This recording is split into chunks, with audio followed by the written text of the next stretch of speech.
Welcome back to Breaking Bet. It's draft day here, and this is the best time of year. It really is. I can't even describe how. I'm sorry.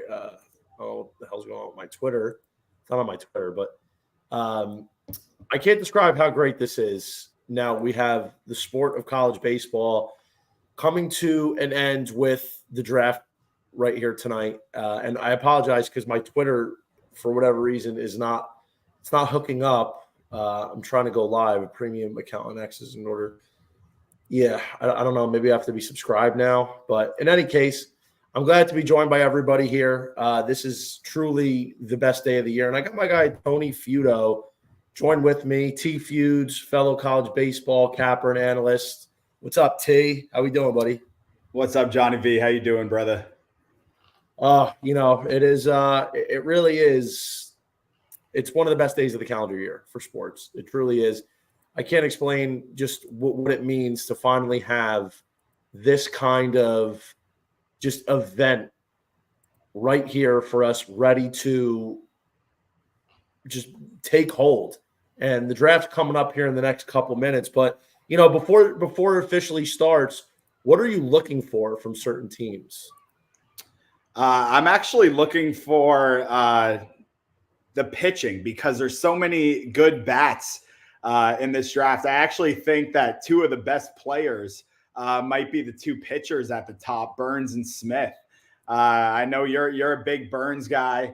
The SEC pitcher of the year last year is happening to start the All-Star game next week, and Hagen Smith is just sitting out there projected in the bottom of the top 10.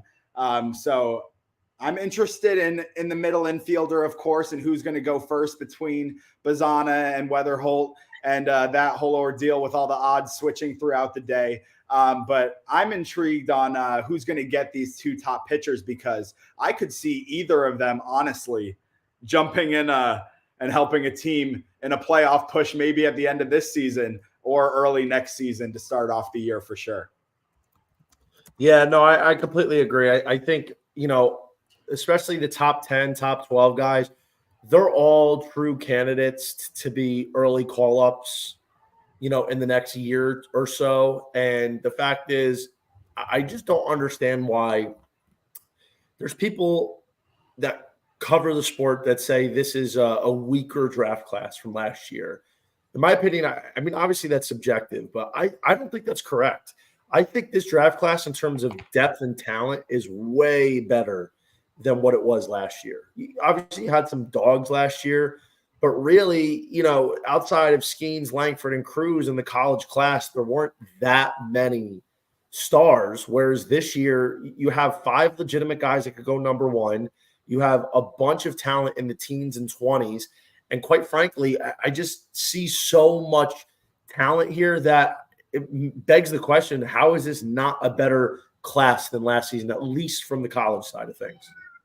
Yeah, I mean, the top of the top last year was just insane. And I mean, Dylan Cruz is just knocking on the door in AAA right now as well, and should be up soon for the Nats too. But I think the bottom of the first round here, like you said, in the 20s is way more stacked than it was last year, which means that I think the overall value in this draft you can get is much better than last season. I mean, you've got 2 guys projected to go in the 20s right now that had okay years, but were projected to be in the top 5 pretty much at the beginning of the season in Brody Brecht and Tommy White. And they're now projected to go in the early to mid 20s. And I think if in a draft like last year, 2 guys like that would have gone much more towards the top. Yeah, I agree. And, we've seen some crazy stuff on the betting stuff. It's always a smokescreen. And up until today, Travis Bazana was the favorite. He was the guy that's been mostly discussed. And, here we have it. We have J.J. Weatherholt as the guy that took over the favorite status late. And here comes the first pick. Let's see who we have.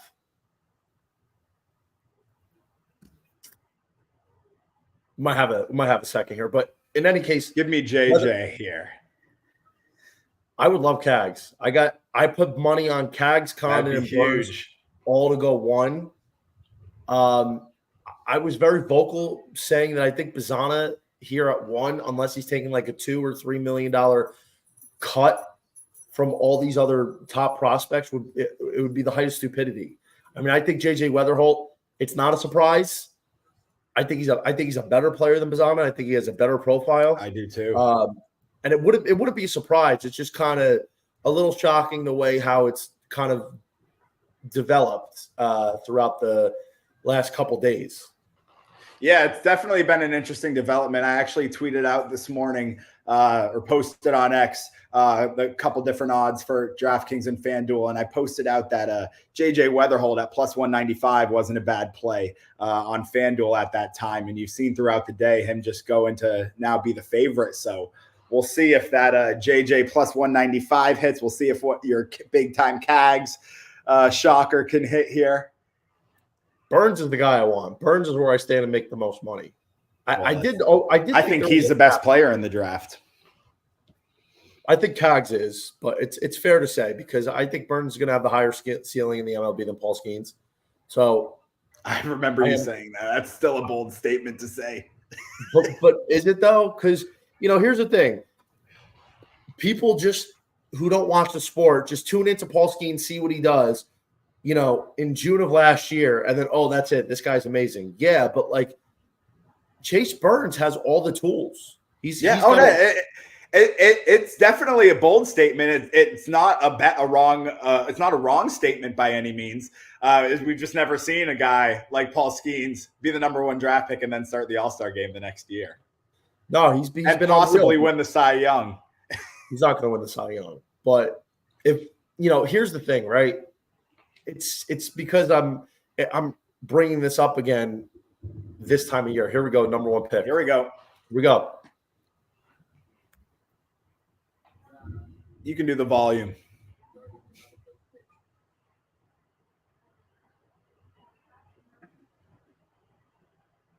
What happened? I think they're just on the clock now. Oh, what the fuck? After that whole time, 7:07. Come on, you guys have had. How long have you had to make this call? Come on now, let's cut the theatrics. Let's get to business. Let's go. Crutch is in the chat. What's up, brother? Crutch, what up, baby? Let's go. And I'm sorry. I'm sorry about the whole Twitter streaming thing. I don't know what's going on. It says apparently a premium account on X is required in order to stream on the platform. You can subscribe on X or stream to a different destination. I am paying for that. Do you have to pay? Do you have to pay now to stream? On X? Maybe. I don't know. Twitter. I don't stream on X. Are they punishing me because I still call it Twitter? But Oakland A's at 4. What do you think there? If Bazana doesn't go 1, he's got to go there, right? To me, Bazana going 4 is that's the spot. That's the perfect spot because him at second with Jacob Wilson at short is going to form maybe the best middle infield duo for the next decade. And Jacob Wilson's knocking on the door too. He might be up at the end of this year. Jacob Wilson's a stud, bro. He was a superstar right at Grand Canyon. I think that personally, that's probably where I would like to see it go. I think Weatherholt would do really well in Oakland as well, or Vegas. I think it goes Weatherholt, Condon, Burns, Bazana. Crutch, come on, man. Don't do me like this. It's not my fault they're updated their policy, man. Come on, don't do me like this. But, I think really what we have here is a simple case of it's not just about the talent. The talent is obviously important, but slot value is the biggest factor, I would say, in terms of who goes where. And that's what a lot of people don't understand. Yeah, it's not, and it sucks because it takes away the fact that you could get the best player, but you might have to pay an extra $2 million, whatever it is, because you have to have an entire budget mapped out to fill and sign all your draft picks, and there's 20 of them, and you might have to pass up on a better player because he's going to cost you a couple $1 million more. I just don't know. I don't know if people understand that, and that's where a big factor comes in. And a team like Cleveland, who's a smaller market, They're not looking to spend as much as, say, a New York Yankees would. That's definitely a big factor in who they decide that they want to take, Tone. You want to give out any of your favorite bets to some of these people before this draft starts? You got any of your favorite bets that you've dropped? I've got a few that I actually an hour ago I posted on X. Let's see, 1, 2, 3, 4, 5, 6, 7, 8, 9. I posted 10 draft position plays on DraftKings that I like the value on. I got a few. I had Billy Amick over 30.5. He's since moved. Cam Smith under 18.5. He's moved down. Durangelo over 20.5. Kurtz under 11.5. All of these have either moved. Yeah, you got great numbers. Or taken steam, and that's just a little taster of what I have. It's up on my Twitter. Yeah, you just said Cam Smith under 18.5. I still like him right now at under 16.5 at minus 160. You took Billy at over 30.5. I like him at under 33.5. So we could middle there and both hit if he's drafted at 31, 32, or 33. And then I've got Carson Benj under 17.5 at plus 130. That's a juicy one that I've got. He moved up. He was 16.5. Then he just moved up. I don't know, man. I like Benj, but I don't think he's anything special. Like, I think he's good. I think he could be a solid pro. But like, why is there such an overwhelming, or why was there? Because all the books closed the odds and props. But why is there an overwhelming, resounding thought that Benj is going to be taken ahead of Vance Honeycutt? How does that make any sense? Yeah, I mean, he's mocked everywhere ahead of Vance, and I actually think I might like Vance as a better player too. But Benj had a great year, and I think I'd put them right around each other skill wise. But yeah, Benj is right around 17.5 on the line. I think Honeycutt was 18.5. Yeah. He was 16. He was 17.5, then 18.5. I just didn't really understand it because I think Vance Honeycutt is the most talented player in the draft. You cut his strikeout. I think Christian Moore under 12.5 at minus 160 is a great bet. I think he'd be a perfect fit for the Sox at 12. Well, let's find out. Number one pick. Here we go. Come on. No. Travis Pisano went 1. All the smoke screens got him. All the smoke screens. What are we talking about? Got me too. It's the dumbest pick ever. That's why I didn't bet Weatherholt. They got me too. I thought it would be Weatherholt. I thought they'd pick the better player. Dumbest thing they could have done. I want to know what he's signing for. That's ridiculous. I mean, he's a great player, but I think Weatherholt's a better player. He is. That's ridiculous. It's the dumbest pick. I mean, I was going to add, Joe Doyle, our guy, he says, per multiple sources, J.J. Weatherholt will not be the number one pick. Charlie Condon and Chase Burns are not going 1 to the Cleveland Guardians. So I don't understand it. I really don't. I think it's ridiculous that Travis Pisano is the number one pick. He's maybe the 7th most talented player in this draft. Yeah, I mean, you can't argue with the stats. I mean, a 1.481 OPS. He batted .407 with 28 homers and 66 RBIs. I mean, the dude's a beast, but there were better guys, I think, that you could have taken there unless they got, like you said, a good deal, which we spoke about before the draft started.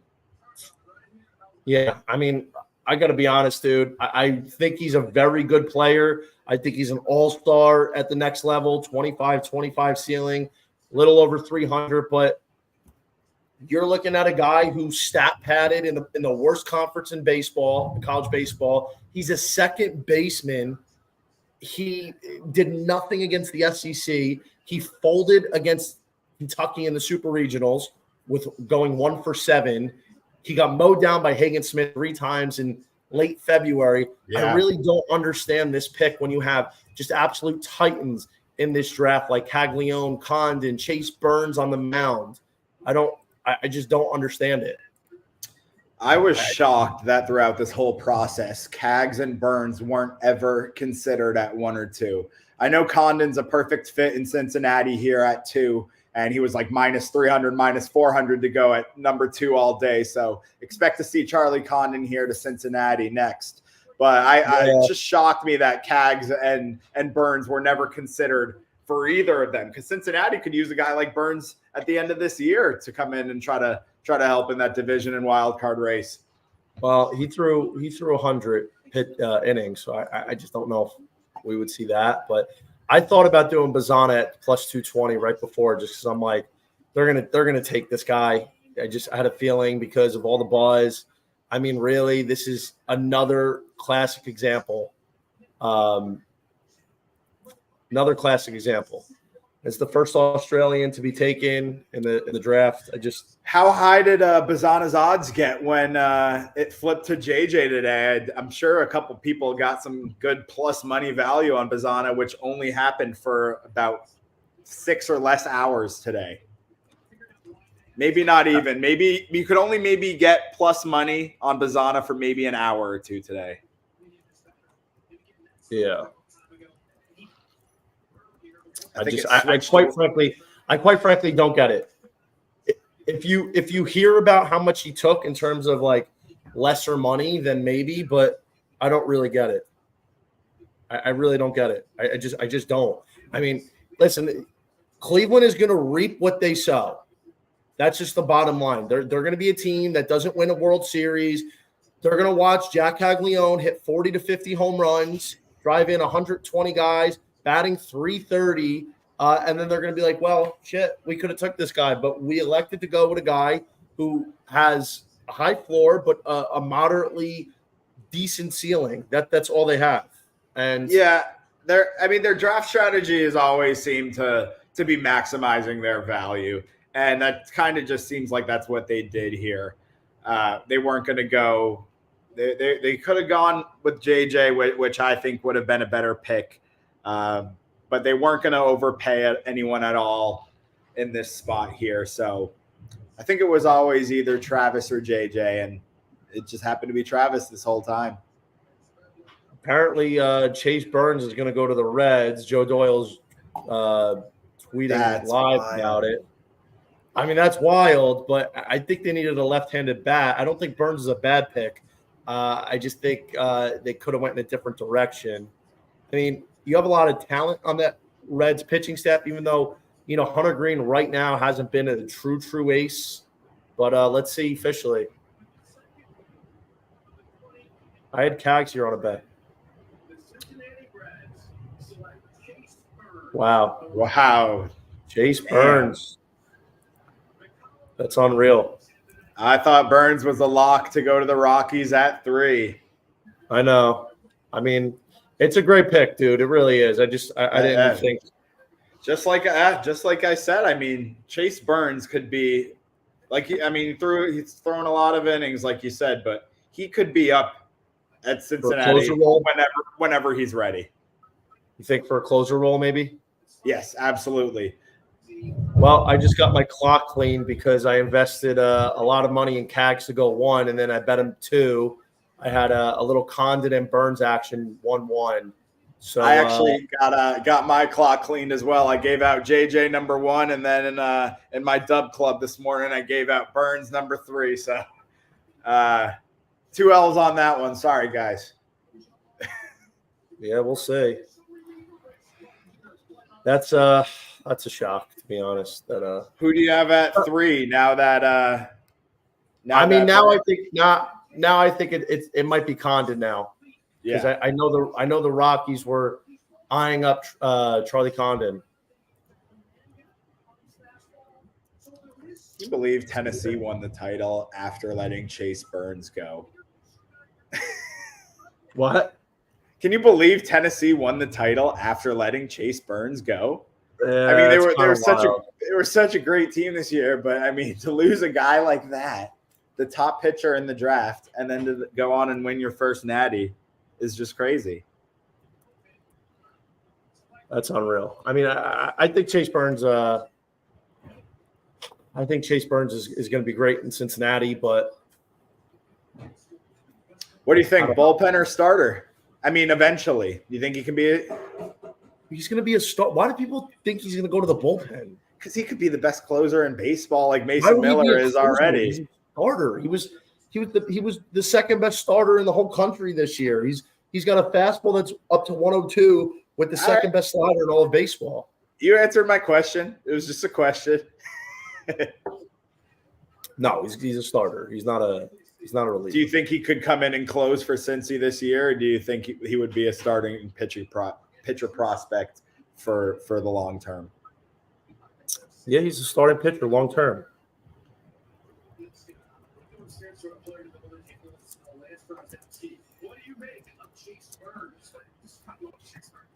Oh, unreal, man. Now I'm interested what the Rockies do. I think Condon is probably the bet. Yeah, and that ball's going to fly out there in Colorado off his bat.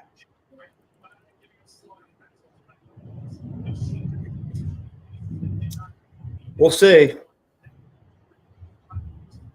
We'll see. Chase Burns, 65 grade fastball, 60 grade curve, 70 grade slider, 55 grade changeup, 60 overall.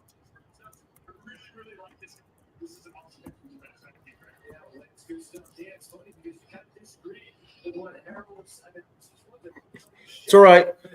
Cleveland, that you will reap what you sow. Good luck winning a World Series in the next 20 years. Cincinnati, I like it. I would have preferred Cags there. They could have used that left-handed bat to fill that first base void left by Joey Votto, a guy that could hit 40 to 50 home runs in that ballpark.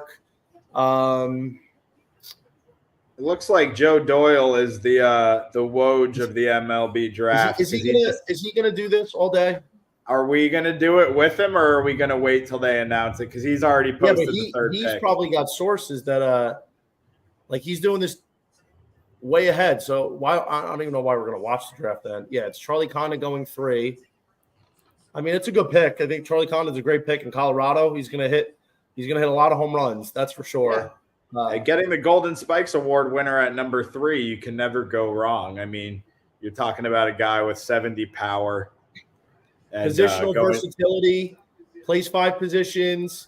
I mean, it's really a great pick. The Reds, I'm sure they're ecstatic that Condon fell to 3. That's a little crazy. Oh, yeah. Yeah, Colorado's got to be thrilled getting a guy like Condon at 3. I mean,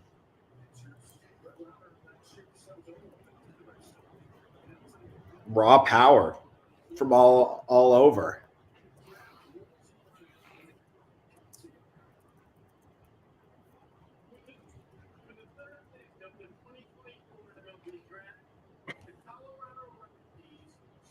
.433 batting average, 1.009 slugging.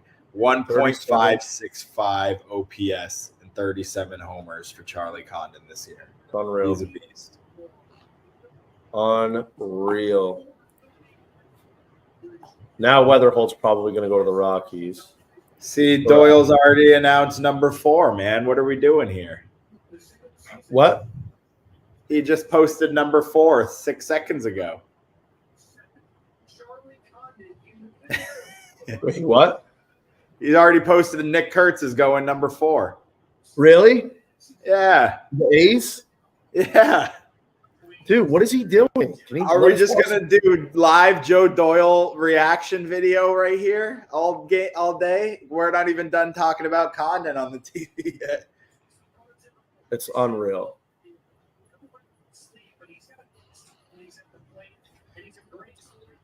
So, I mean, Nick Kurtz, tough season, but I mean, 60 hits, 65 power, 60 overall. One of the best. I mean, I love Nick Kurtz.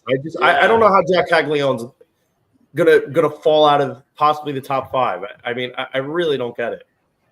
Nick Kurtz going 4 is a surprise, but it's not, because like heading into this year, I had him as a top 5 guy, but I don't know. Can you imagine his draft prop was 11.5? We smashed that under big time. Yeah, that was crazy.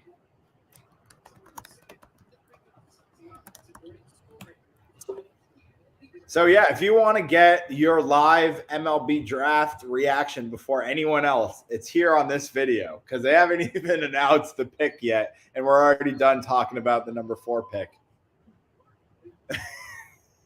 Yeah, a little odd, isn't it?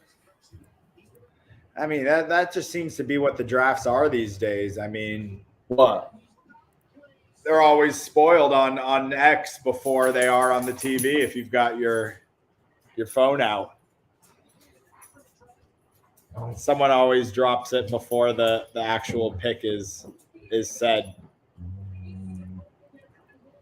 So we've got the White Sox at 5. We've got the White Sox at 5. Could Cags go to Chicago? That's disgusting. That's sickening. That's awful. Sickening if Cags goes. That is awful.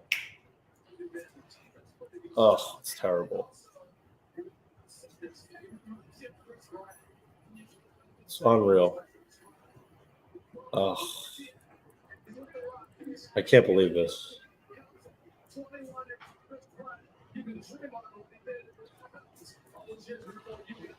What do we got here? We got Kurtz going to the A's, definitely. You know why? I know why. Because he's actually at the ballpark. Doyle's at the ballpark, so that's why. Yeah, he's at the draft. But do you think he's ever going to be wrong? Or do you think all these posts are going to be correct? Because he's probably got the card. How would he get it before they even announce it on TV if he's out in the crowd as a reporter? Because he's probably like the green screen or something, or the back area or something. Burns and Louder, huh?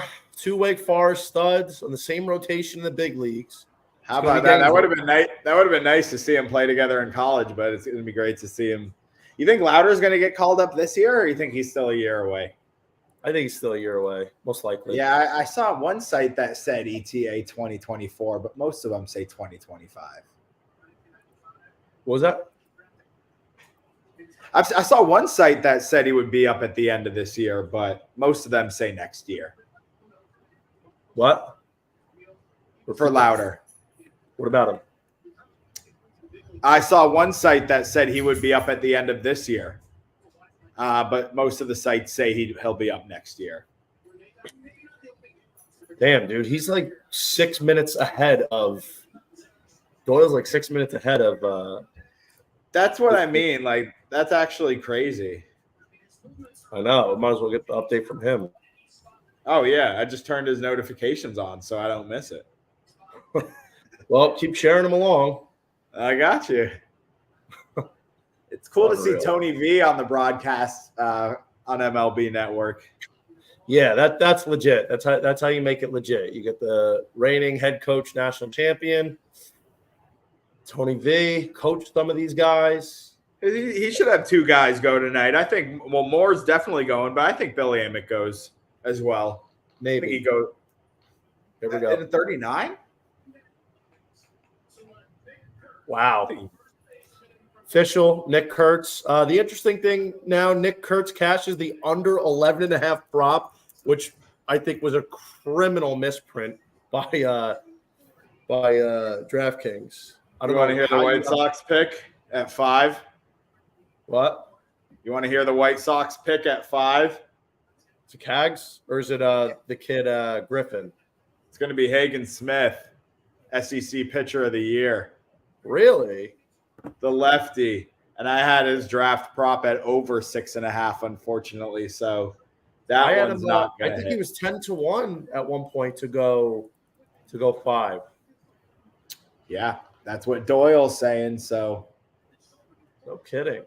Great pickup for the White Sox. I mean, you gotta retool somewhere as the worst team in baseball. And I mean, it's interesting right now. If say Garrett Crochet doesn't get traded, then you have Crochet, Hagen Smith, Drew Thorpe as your 1, 2, 3 heading into the future, for at least the foreseeable future. pretty good. That is pretty good, but I'm not sure if Garrett makes it out of the trade deadline. Probably not, but I mean, Hagen Smith's going to slot in as the ace of the staff at some point in the near future. But it's pathetic how for a generation that creams over Shohei Ohtani, you're passing on Cags. He's not even looks like he's not even going to be a top 5 pick. Make that make sense to me. Like, why? What is the scare that teams don't want Caglione? He's a 6'5", 255-pound behemoth that has probably the most raw power in the class. He hit almost 70 home runs his last 2 seasons. He hit 420 this year, only struck out 25 times. He plays Gold Glove defense. And, I mean, maybe he doesn't pitch at the next level, but he's still throwing 100 as a lefty on the mound with a good slider. And if he gets some of these kinks worked out, he's going to be a big league starter. But what am I missing? I have to be missing something. I have no idea, and he has to be a lock here at 6 to Kansas City. I mean, if Cags doesn't go to Kansas City at 6, I might have to throw something here at the TV, because everything you just said about him is absolutely true. And like I said before the draft even started, I'm shocked he was never even in the conversation, really. On any mocks, on the MLB and MLB pipeline mocks or anything like that, in any conversation for the number 1 pick. As clearly one of the best talents that we've seen in a long time. Oh, so there's always some surprises. Joe Doyle just tweeted, "Blow up your boards." So yeah, everybody's mocks are done at this point. Well, Chase Burns kind of threw the wrinkle in that. Yeah, so Hagen Smith looks like he's going. I mean, White Sox going Smith.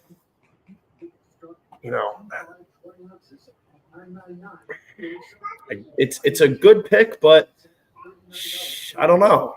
I don't understand it. Yeah, I mean, Smith had a great year. Average against him was 144, 17.3 Ks per 9. Can touch 100 with his fastball. So Hagen Smith is a great pick if it is the pick here at 5, which our buddy Joey Spoiler Doyle. Yeah, he's a big-time spoiler right now. Giving us speed. Yeah, he's real spoiling. He posted Hagen Smith 5 minutes ago. We're now on a commercial break, and they haven't even announced the pick yet.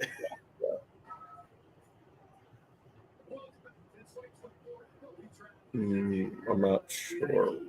I hope wherever Cags goes, he wins MVPs now, because I hope he makes people pay. Yeah. So Crutch says, I get the Cags frustration, but you can't deny the guys who have been picked are monsters. I agree. I'm not saying that they're not good, but like Cags is the best player in the country. He has MVP prowess as a pro. He's a Gold Glove first baseman. Like, I would take Cags over Kurtz, definitely. I would take Cags over Bazana, no questions asked. Burns is different because you can't really compare the pitchers and the hitters because that's just a team philosophy thing. Condon, I understand. Condon, I'm not going to have any qualms about, but Hagen Smith, same kind of deal. Just let's see what we got here if the White Sox officially grab Smith. And Doyle just posted that Cags is going to the Royals. This 5th pick's just getting announced, and we're already seeing the 6th pick that's going to come on. Crazy, dude. Come on. It's ridiculous, dude. This is a guy with only 25.9 thousand followers, too, so it's not like everybody's going to see. But if they're watching our video, yeah, we'll let you know. Yeah. Sure about this here.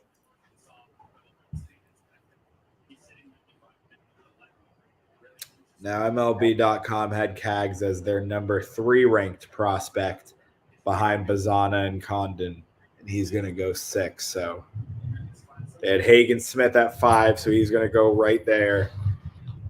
JJ Weatherholt they've got at 4, and he's still on the board. And they had Burns at 6 and Kurtz at 7, who are already gone. Not as a mock draft, just as their top prospect rankings. Yeah. So 5 of the top 7 guys have already gone. As six of the top 7, if Cags is correct. Yeah. Well, let's see. If he ends up going 6, I mean, that's a steal by Kansas City. Now you have Bobby Witt and Caglione in that lineup. That's a steal. So Kurtz was the surprise riser. Cags was somewhat the surprise faller. Burns was definitely drafted ahead of his expected slot. Burns and Kurtz kind of threw off the mock a bit. Burns under 3.5 cashes. That was the prop that we gave out. And that was a great pick. Burns ahead of Hagen Smith also cashes. That was on the projections list.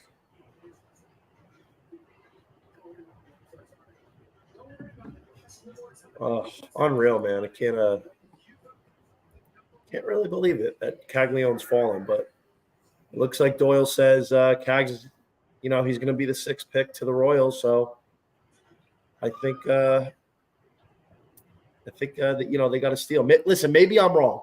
I'm willing to be wrong and completely off saying Cags is the best player in the draft and he's going to be a future MVP. If he's a complete bust for some reason, I will wear that. No questions asked. I'm very confident in my opinion. I mean, the tape doesn't lie, I just don't understand it. I really don't. And I think really the picks so far, other than Bazana, haven't been bad at all. I think they've been good picks. It's just, a surprise to see how it's kind of shaken out. Like, this is a very loaded draft class, especially in the first round. So, maybe they're going off team need. They're going off slot value.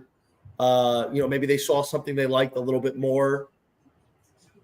Overall, I think it's been a pretty solid draft in terms of players being selected. It's just hard to believe. Yeah. Like I just said, the order that they've gone 1 through 5 or 1 through 6 is definitely a little iffy. But the top 6 of the top 7 guys on MLB's prospect rankings have already gone. So the right guys are going. It's just the order that's interesting. Like there haven't been any surprises, like a guy jumping into the top 5, but the order Kurtz is a bit of a surprise. The only reason Kurtz is a surprise because they were kind of projecting him towards the back half of the top 10. And I don't think Kurtz is a mistake. I don't think it's a bad pick by any stretch because I think Kurtz is a stud, dude. Kurtz produced so much, but I worry a little bit more about, more upside than Cags. I think Cags is the most upside in this draft for a hitter. Yeah. Kurtz over Cags is interesting, but Kurtz was mocked to Oakland for a while over the last few weeks in different places. So he can't really go wrong. I mean, he's got some of the best hitting tools in the draft. So good pick there. Who would you take if Cags does go to Kansas City, which I can't believe hasn't happened yet? What are we looking at here on this Doyle post? Doyle posted at 7 minutes ago now, and now the pick's coming in. Let's see. The Kansas City Royals select Jack Caglione, a two-way player from the University of Florida. Finally. Jesus. So arguably the best player in the draft goes 6. That's the best pick of the draft, I think. That's going to end up being the best pick of the draft. Yep, I agree. To get Cags at 6, he could have gone. He could have gone 1. Yeah, I don't. I think that's going to be the best pick in the draft. The Royals getting Jack Caglione. I'm a little upset that I got beat up pretty good tonight on the Cags props. Condon, Burns, I got beat up too.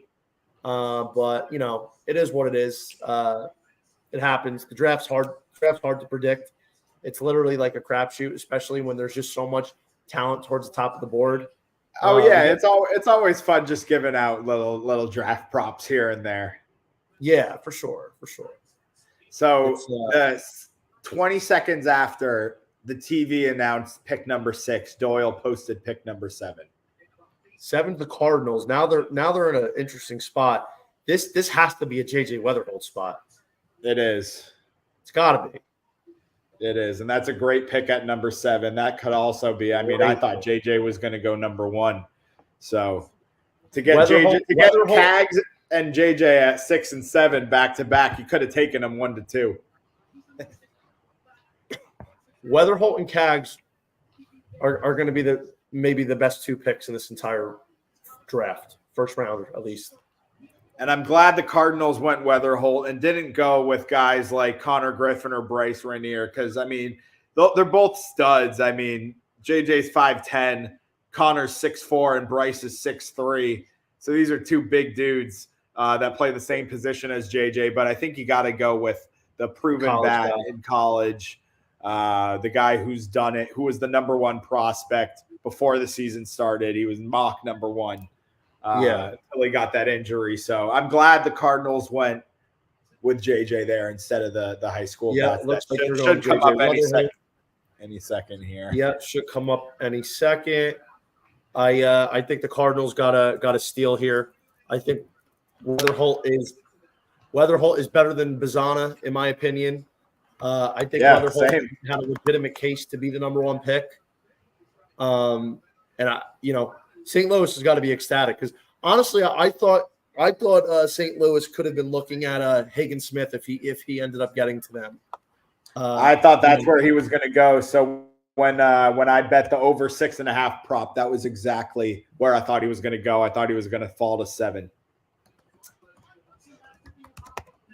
Let's see.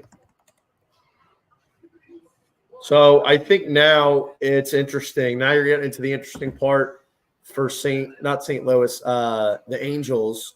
So do the Angels go Trey Savage here, or do they maybe take a stab on Braden Montgomery, or do they go with the high school kid Griffin? I think Braden Montgomery is the answer here for the Angels. I think they would have loved to see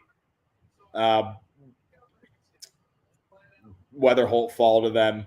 I think they would have loved to see Kurtz maybe still there. I think they would have definitely taken Bazana, of course, if he fell that far. But Braden Montgomery, I think, should go here at 8.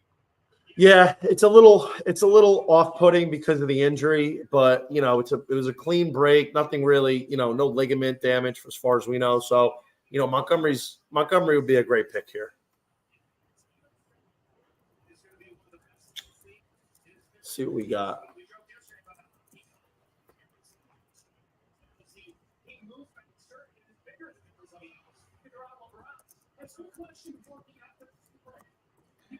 Crutch said, I want more for Beaumont than the dumpster fire. That's the Angels. I agree. It's an unfortunate situation to go to, but at least he's living in Anaheim. Well, he won't be. He'll be in the minors for a little while, but at least he'll be in outer LA and have a nice place to live. Yeah, I mean, it would be sad to see one of these stud. Let's see, it's official. Cardinals.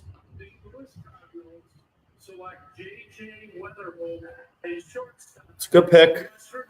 Yeah. This was a hard draft, man. It really was. I am a little upset that I didn't grab Bazana like super late last minute steam at 2-1 plus Same. 220. At the end of the day, I had enough investments elsewhere that it really wouldn't have done enough for me personally. And honestly, I wouldn't expect other people to – like I gave out 3 picks to go number 1. I wouldn't expect people to bet 4 people. You know what I'm saying? Right. Personally, Right. You got to do different unit sizes when you're giving out 4 different outrights. Yeah. Yeah, I mean, but they've got Braden Montgomery on MLB.com as the number 8 prospect. And all 7 of the other guys are already gone. So if Braden Montgomery goes 8 right here, MLB.com will have nailed their top 8 prospects all in a row. Not in the right order, but just all top 8 prospects. Nick Kurtz, top 8? Yeah, 7. Yeah. Cool. Yep. They had Kurtz as a 7th ranked prospect. They had Good for Bazana, Condon, Cags, JJ, Hagen Smith at 5, which is exactly where he went. And then Burns at 6, Kurtz at 7, and now they've got Montgomery as the number 8 prospect. Great pick. Oh, no. What? Griffin? Do you want to hear the Angels pick? Connor Griffin? I'm a Boston guy. I was hoping he was going to fall to Boston. They're going with Christian Moore from the national. Wow, Simo. The big bat. So you know what that means now. Christian Moore is gonna end up being called up early next year. He could if Nolan Shanuel played in the same season that he did in FAU. Christian Moore can play in the big leagues the same year he crushes the SEC. Christian Moore, in my opinion, could have had a shot to be taken over Bazana. I think he's a better player than Bazana.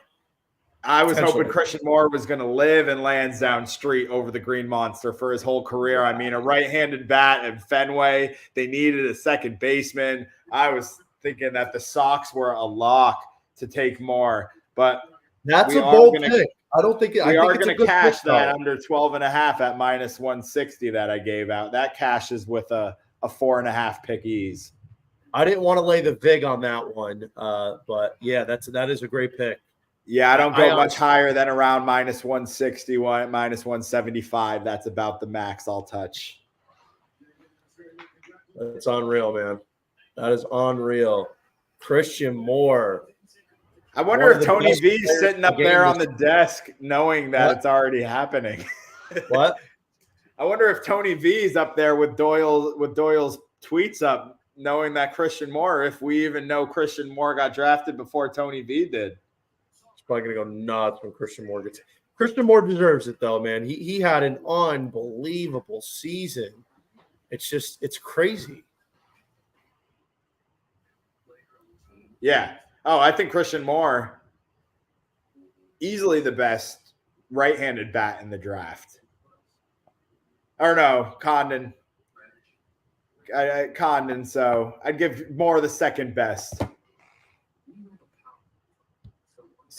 right-handed bat in the draft. I mean, I loved him as a prospect. I thought he was going to go to the Sox. Angels stole him from me. What can we say? Surprised. Yeah, that's the biggest surprise I'd say of the draft by far. I mean, they've got on MLB.com Christian Moore as the 13th ranked prospect. So they've got both Connor Griffin and Bryce Rainier ranked ahead of him, and they've got Montgomery's ankle looks like it's gonna cost him because he was profiling as a potential top 3 or 4 pick overall before the injury. I think Montgomery would have been a lock to Oakland at 4 if he didn't get injured. I think so too. Unfortunately. I think so too. Very interesting. So you cashed that Christian Moore under. That was a very, very good look by you. Very good. Unfortunately, that was a great one, but that's the first one we've cashed so far. Well, we've only given out 2. We missed on Hagen Smith over 6.5. Then we've got Christian Moore under 12.5.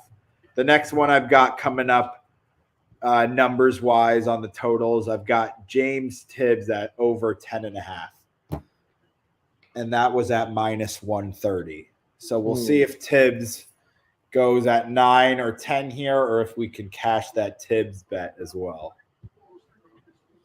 Let's see what we got so far on my end. So obviously tear up the 3 number 1 picks with Condon, Cags, and Burns. Nick Kurtz under 11.5 was a smash. Burns under 3.5 was a smash. Burns over Higgins Smith. It was a little juicy, but that was a smash. And we're still going here. Yeah, I'm interested when your Savage is going to go. I don't know why 12.5 was set where it is. I think that's extremely high. I think it's set where it was because I saw a lot of his talk to the Sox at 12. So I saw him and Christian Moore almost in every mock. It was either one or the other, it seemed like. So I mean, I think that might be where that number came because I don't think he gets by the Sox. I think if Savage is there at 12, I think the Sox take him. I agree. I don't know how you let him slide if that's the case. So Christian Moore. I mean, the Pirates at 9, they could go so many different places now. What? How? Yeah, Christian Moore is going to be. That's the thing. Christian Moore is He's not a fantastic.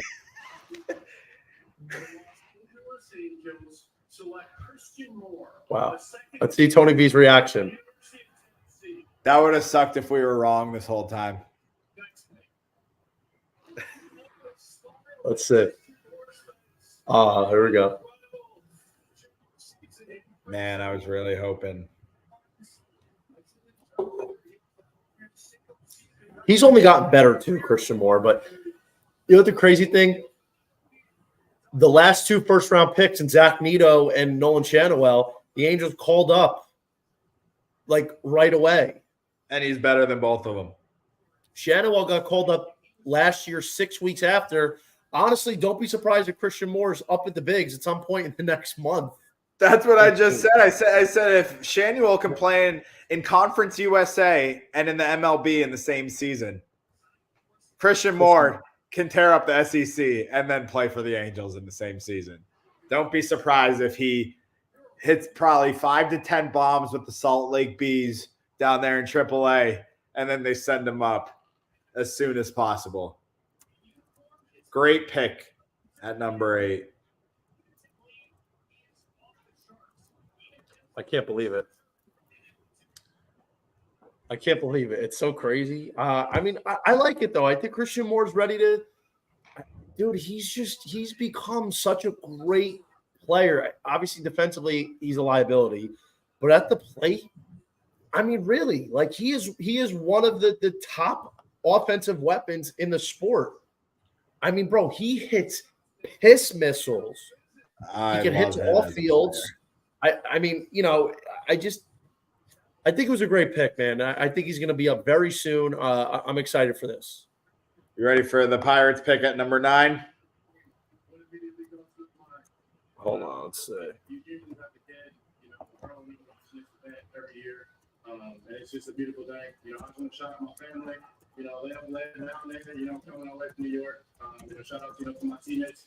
And of course, the goat sitting over there, Tony Vitello. Much love to you, baby. Hey. Speaking of your coach and speaking of your teammates, it's been a special year for you. Winning the College World Series and now getting to this point. What has this year meant to you in general? It's been everything, you know. It's been a crazy year. Like you said, Emo, baby. Like I said, something on in and you know, just enjoying the moment. But it's been crazy, man. Traveling all over, experiencing new things, meeting new people. But that's a part of the journey, man. I'm so blessed to be here. And when you pumped. the moments that you have, Emo, baby. You want to hear the Pirates pick? Can I guess? Yes. We'll do this all night. You can guess, and I'll let you know. I'm going to guess it. Okay, so I'm going to say they don't go high school. Well, Crutch pulled it, so Griffin went. God damn it, Crutch! Like, so you can't look out of it. I want to be surprised like everybody else. So you can't look at the comments then. I just know I didn't know. It doesn't matter. I mean, Connor Griffin, stud, 6'4", 215, LSU recruit, 60 power, 65 runs, 70 arm. Gatorade National High School Player of the Year. I mean, you can't go wrong taking a guy like that. I mean, we're just huge college baseball guys, so of course we love our college baseball players. Yeah, I mean, listen, I don't know much about the high school class like college, but you know, you're in a position here where it makes sense because, you know, you want to get a guy underslotted, and the Pirates are usually, I think, on the cheaper side. Oh, But, you know, Skeens was their most expensive pick ever. You have to expect that Griffin's going to be in the minors for at least 3 years. I'd be surprised if he gets called up within 2. Let's see. Here we go. Absolutely, yeah. I mean, he's still 18 years old, so he's definitely 3 years away at least. I mean, you know, I'm a little surprised for a team, you know, that has players that honestly they're kind of ready to compete now. So unless they plan on getting this kid up with, you know, in 2 years, I don't know if it's the right pick for Pittsburgh. I feel like honestly this is a pick for a team that's like the Chicago White Sox, for instance, that is a little ways away from competing, whereas the Pirates kind of got some pieces now, like a James Tibbs. That's what I was going to say. You could have went Tibbs maybe there. Like a Tibbs or a Montgomery for my money would have been a better pick because those guys are ready to come up sooner, most likely. And honestly, just for my own selfish reasons, I would have loved to see Trey Savage go there. Yeah. Beans, Savage, Jared Jones as the key 3 of the rotation for the next decade. That was sick. Oh my God, dude, that would have been unreal. That would have been sick. I think the next high school shortstop probably goes here at 10 to Washington. Bryce Rainier. Maybe he's right there behind Connor Gray. Who do you think before Crutch ruins it? Repeat that one more time. Said no more spoilers. God. He said that was before you were gonna guess. He won't spoil it anymore. So who do we have next? We have the Nationals at 10. That's a Montgomery or a Savage right there. That has to be. They need a pitcher. I would go with Savage. See, I think they go Bryce Rainier, maybe Tibbs. I think they go bat. But they have bats. They got guys on the come up here. I think they need another pitcher. You know, Kate Cavalli got Tommy John. You don't know if he's going to be the same way he was. Really, the only true good starter you have right now is Mackenzie Gore. You know, Josiah Gray is a little bit of a wild card. You need a pitcher. Savage is a guy that's going to move up quick. I think he makes sense here. Yeah, I respect Charlie Condon with the screen behind him up there. Do you think that's a green screen, or do you think that's his house? And that's a green screen. That's definitely a green screen. I have to, right? He said, "Hey, everybody, get out." That has to be a green screen. Oh yeah, there's probably 1,000 people standing right behind him that you can't see.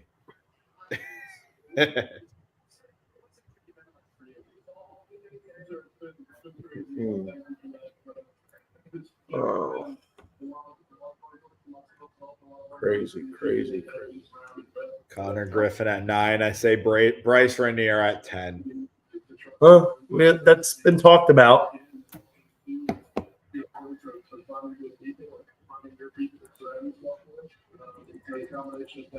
Very interesting. There should be live draft odds. Come on, man. They do live draft odds. They do live draft odds for the NFL and probably the NBA, don't they? That would be awesome. Chance to re-up on some of this stuff. So Connor Griffin was number 9 on MLB's top prospects. So now everybody's gone in their top 9 except for Braden Montgomery. So they have Braden Montgomery at 8, and they have Bryce Rainier at 10, Savage at 11, and James Tibbs at 12. I think you could see any of those guys go right here for Washington.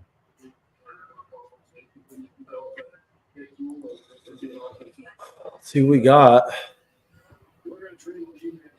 Curious. Hopefully Doyle didn't ruin anything else for us. Oh my God. What? I got a big one. Is it Savage? Don't look at the chat. Who do you got? It's somebody not that I just mentioned any of those names. I'm shocked. Not you, Savage. No. Shit. Let me think. Hold on. Hold on. Don't tell me. They have third baseman, so it's not going to be Cam Smith.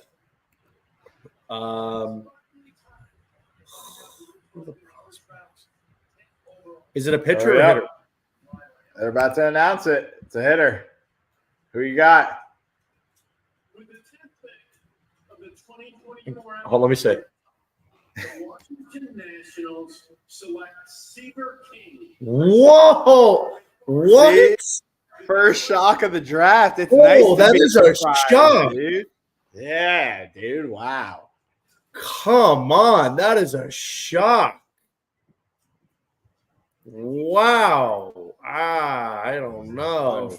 Unfortunately, I gave out Seaver King over 17.5 at plus 100. I missed it by 7.5 picks on that line. Holy smokes. Come on. That's there's better players. I like Seaver King. I think he's a good player, but I don't know about number 10. I don't like that pick. You could have took Montgomery, you could have took Tibbs, you could have took Savage. Seaver King's good, but I would have taken Bryce Rainier at the same position. I don't know about that, man. 3 Wake Forest Demon Deacon selected in the top 10. That's wild. Have a season, boys.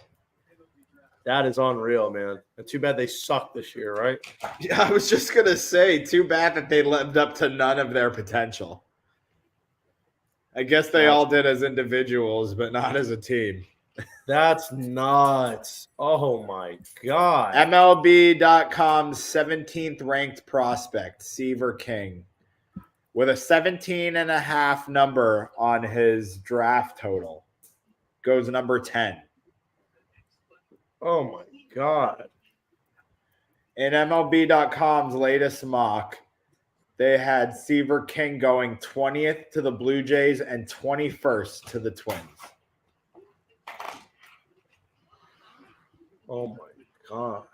So he went 10 and 11 spots ahead of MLB Pipeline's latest mock. That is surprising.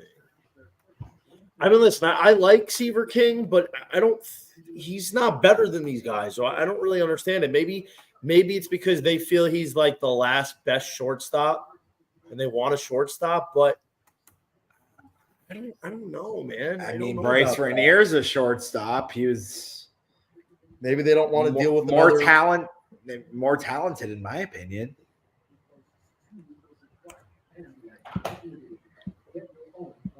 I mean, of course, I've watched full Wake Forest games, and Seaver King's a dog, and I've only seen clips and bits and pieces of Rainier. But I mean, I would have taken him as a little bit of a shortstop project over Seaver King there at number 10. Yeah. I mean, listen, I think there's a little Mookie Betts in Seaver King, but I still think there's a lot of development he needs. Doyle's already got 11 up. You want to play the guessing game? Yeah, I know who it is. It's Bryce Rainier. Why is it Rainier, not Rainer? It looks like Rainer, doesn't it? Could be either. I think I've heard Rainier on the shows and podcasts I've listened to, but I'm not actually sure. Yeah, I don't. Again, I don't know. I don't know why you would go Bryce Rainier there. Again, you need more pitchers. Like, really, who do they have that they can rely on as a legitimate frontline starter after Tariq Skubal? Like, why would you Savage not go? I don't understand. 12.5 was the number, and I thought that was ridiculously high. I thought, I would be surprised if the Red Sox don't take you Savage here. He has to go here at 12. But I mean, they've also been talking about Tibbs and Cam Smith here if they want a college bat, if Christian Moore is off the board, and Christian Moore is off the board, of course. So I think you have to go you Savage. I've also heard Ryan Waldschmidt's name on some Red Sox news being mentioned. That would be a disaster. Because I've got I've got a bet on Waldschmidt over 16.5. I think Honeycutt would be, honestly, Honeycutt. I would probably take Honeycutt over any of the guys, because it's like, Honeycutt's a gamble, because if he doesn't figure out the swing and miss, he's just going to be a great defender with the ability to steal. But if he puts it all together and he cuts down on the swing and miss, he's going to end up being the best player to come out of this draft.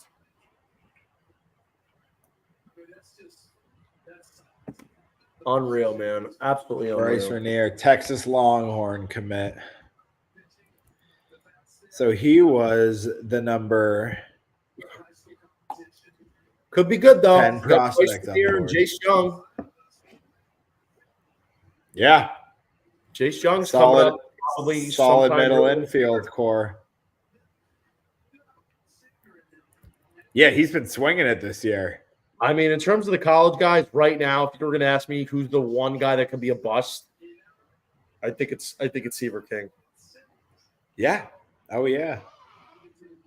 Yeah, that's a stretch at 10 for sure. I worry about like the true hit tool. He's not going to have a ton of power at the next level. I worry about the hit tool overall. The speed and ability to play shortstop at a relatively high level is the thing that's going to keep him in the lineup. But like, I don't get it at that position. And Bryce Rainier, I don't love it. I don't hate it. But the thing is, if the Tigers want to compete in the next couple of years, a high school guy is not really the direction I would head in. When you have more hitters. Tell me it's Savage 12. It's not, dude. Oh, it missed it. Come on. Is it Honeycutt? It's Beaumont. Wow. To the Red Sox. Wow. That's a good I'll steal. take it, man. As a Red Sox fan, I mean, you're getting arguably a top 4, top 5 prospect if he's healthy in this draft at number 12. I love that pick for Beaumont. So Savage is not a top 12 pick, huh? Well, it's disappointing. That is disappointing. The over 12.5 started to gain some serious steam. I think Montgomery at 12 is a fantastic pick, though. That's a great pick. That's a great pick. I'm thrilled. Yeah, I think that's a great pick. Red Sox fans should be ecstatic with Montgomery playing in a hitter's park like that. Great arm in right field. He has a cannon. Let's go. Switch hitter. He's a better left-handed hitter, but he's pretty good from the right side as well. I think everybody at the Red Sox should be relatively happy with this. I know Tibbs or Honeycutt could have been an option here if they wanted to stay hitter, but ultimately I think this is a pretty good pick. Great pick for the Red Sox there. So now all top 10 guys in the top prospect list has gone. You got your Savage sitting there as the 11th ranked prospect, and Tibbs at 12, and then Cam Smith at 14. You've got Cam Caminiti, the top pitching prospect in high school, the lefty that's still there, sitting as a 15th ranked prospect as well. So Caminiti might be a dog in a few years too. Yeah, isn't he the son of Ken Caminiti? He was a Cousin. Okay. Cousin, yeah. And I think Caminiti's a lock to go at 13. Either him or you Savage. They're going to go pitcher. The Giants got to go pitcher. I don't know how you could let Savage slide, man. Savage is a stud. I know. Wouldn't that be big if they took Caminiti over you Savage? That would prove what about the high school. Pretty good.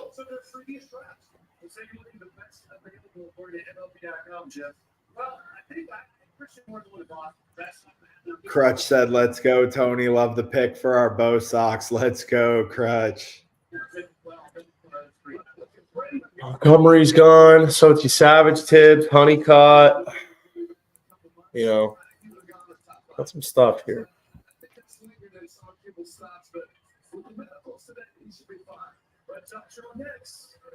Let's go. Braden Montgomery to the Red Sox. Love that pick.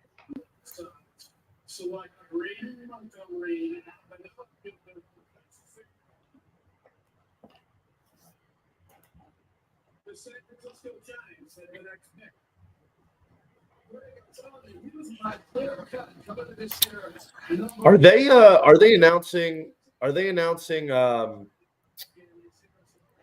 whatchamacallit? Are they announcing slots? What the guys are at slot? I have not. No, I've got the captions on here. I don't have the audio on, but I haven't seen them speaking any numbers yet, which is what I'm really interested in. I'm interested in the money.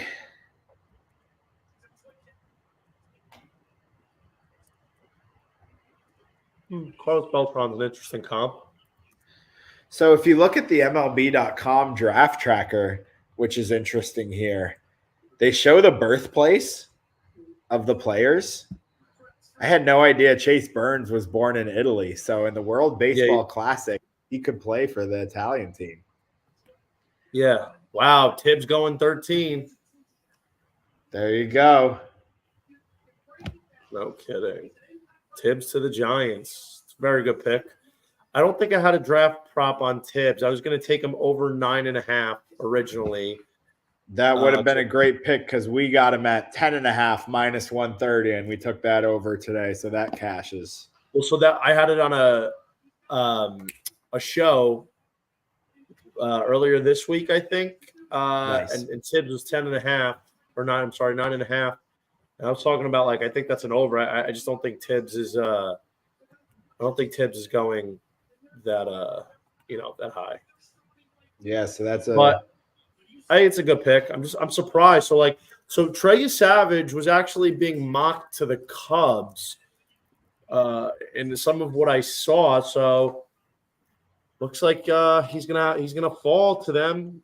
Now yeah, that's a big get for the Cubs to get Savage to fall all the way to 14 there. That's a big nice Savage and Cade Horton with nice Justin pickup Steele. for them. Yeah. That is it. I'm sure they're ecstatic, dude. Yeah.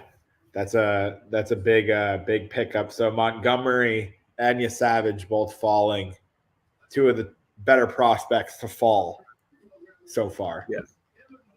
I think it's pretty interesting, I will say. I think Braden Montgomery was a great pick here. Tibbs goes to the Giants. So all 13 players on MLB.com's top prospect list are already gone. So 13 of the top 13. Not for nothing, though, Tone, not for nothing. But if you make 20 mock drafts, you should probably hit one. It's like filling out. Oh, no, this isn't the mock. These are their top ranked prospects. Yep. Yeah. So top ranked prospects. So they've actually gone 13 for 13 so far. Savage is 14, I think. What, right? They got him at 11 right now, right here. They got your Savage at 11, Tibbs at 12, Christian Moore at 13. Then they have Cam Smith as the best available player. Yeah, I think it's Smith or Savage here. I definitely would say Smith or Savage. Yeah, They love college hitters and college arms, so we'll see. Who did they take last year? Who, the Cubs? Yeah, who did the Cubs take last year? I don't remember. Let me double check here. Matt Shaw. Great fucking pick, Matt Shaw. Yeah, Matt Shaw was a nice pick. Yeah, I mean, who Matt knows, Shaw, man? they I took mean, at 13. See, here's the thing. When you're trying to do this, when you're trying to predict a draft without knowing any inside information, some of these guys do. I think, some of the guys at MLB have an idea. Maybe Baseball America, they have inside knowledge most likely, at least, for how the draft could shake out. But guys like us, it's hard to discern between pitchers and hitters because that is that's an opinion thing. We could say what a team needs, but you know what? We like the hitter better, so we're gonna go with the hitter. I don't think the Cubs could go wrong between Smith, Andy Savage, even Honeycutt. You're gonna say Honeycutt until he gets drafted at like 26. Now it's criminal to see Honeycutt fall that far. I know it's criminal to see him fall, but he's not going to get drafted for a while, and you're going to keep talking about how he should go every pick. Yeah, but I mean, at the end of the day, you would be getting one of the three best players at their positions. Here we go. Tibbs expected. The San Francisco Giants select James Tibbs III and Florida State. Man, Doyle is ridiculous. He is on fire. Good pick, James Tibbs. It's a star. He was. He could play in the majors whenever he wants. Struggled a little bit down the in the World Series, but College World Series. But.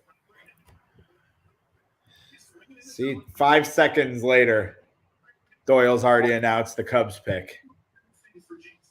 Jeez.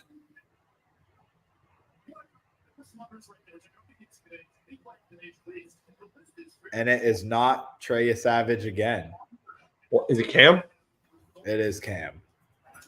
There we go. Cam Smith cashed the under 18.5 and the under 16.5. Yep, cash both our Cam Smith bets that we gave out before the show started. There we go. That's nice. That's nice. We will take that. Like it. So Florida State teammates James Tibbs and Cam Smith go back to back. The two best players, or two of the three best players on one of the College World Series teams, Florida State Seminoles. I think that's a very good pick. You're gonna have Cam Smith and Matt Shaw patrolling the left side of that infield for a long time in Chicago. I didn't think they could go wrong between the two of them, but very good. Yeah, I think Cam Smith is a stud. I actually like him even more than I like Tibbs. I went to that Tallahassee regional, and I was sitting right near third base, and Cam Smith is a huge dude. I mean, he just looks like a Major League Baseball player. I mean, 6'3", 225, just a monster of a guy over there at third base. And he's only 21 years old, but he's already got all the tools to be a great fielder and hitter in the next level. And I think getting a guy like Cam Smith at 14 is an awesome pick for the Cubs. Yeah, I do too. I think, Cam Smith has only gotten better. I think he had 104 hits this year. That was tied for third most. This kid has improved so much over the last couple of years. He was good last year, but he was definitely better this year. Found the power more. I am a big Cam Smith guy. Yeah, and he just grew on me all year. I mean, just watching him fly up the draft boards, it's not surprising to see him go in the lottery of non-playoff teams there, like the NBA draft calls it. Yeah. Excuse me.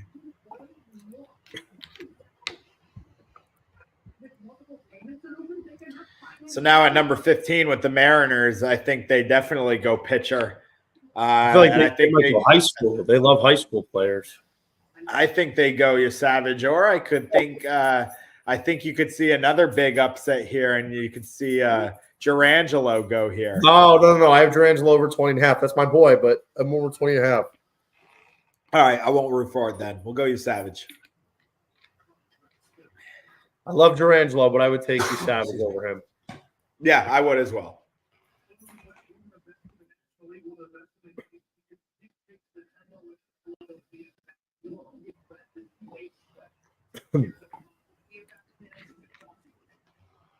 James Tibbs.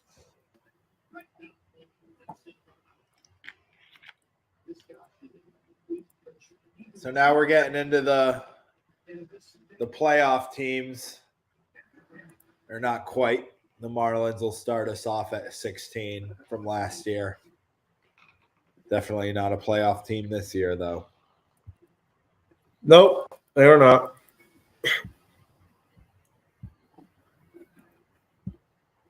So top prospects on the board for MLB.com are Trey Savage at 11, Cam Caminiti at 15, and then they've actually got William Schmidt at 16, who just took his name out of the draft and said he was going to go to LSU. Yep. So Cam Caminiti is probably the pick here, because the Mariners are like one of these teams that just love high school guys.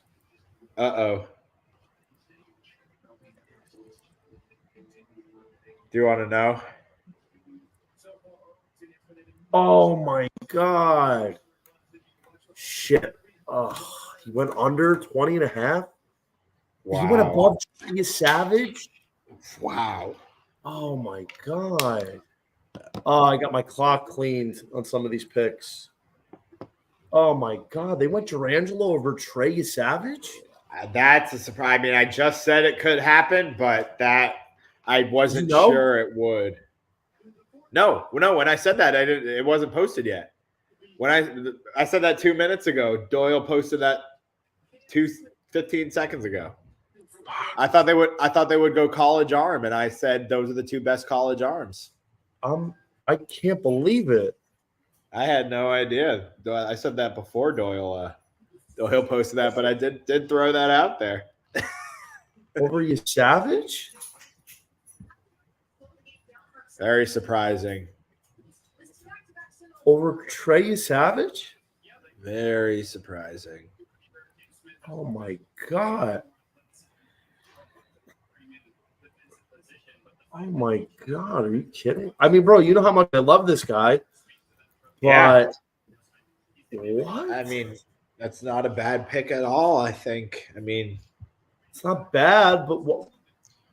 98 from the right, 91 from the left. 91. He's 95 from the left. Oh, is he? Yeah. Thought he was around 91, 92.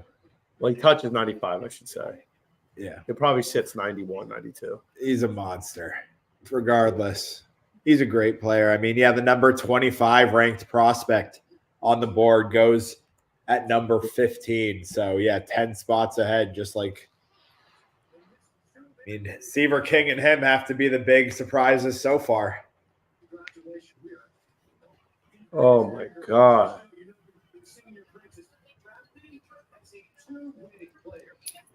Oh, my God. I'm in shock. Yeah, I'm surprised that Trey didn't go there when I thought it would be a college pitcher there.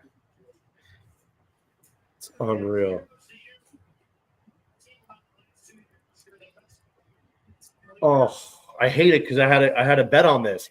I was like, dude, I thought he was going to be a late 20s guy. I thought he was going to be the one that slides. Just, because, bro, there was no first-round buzz on Durangelo until, early May. And then, I kind of thought it was a little over-exaggerated.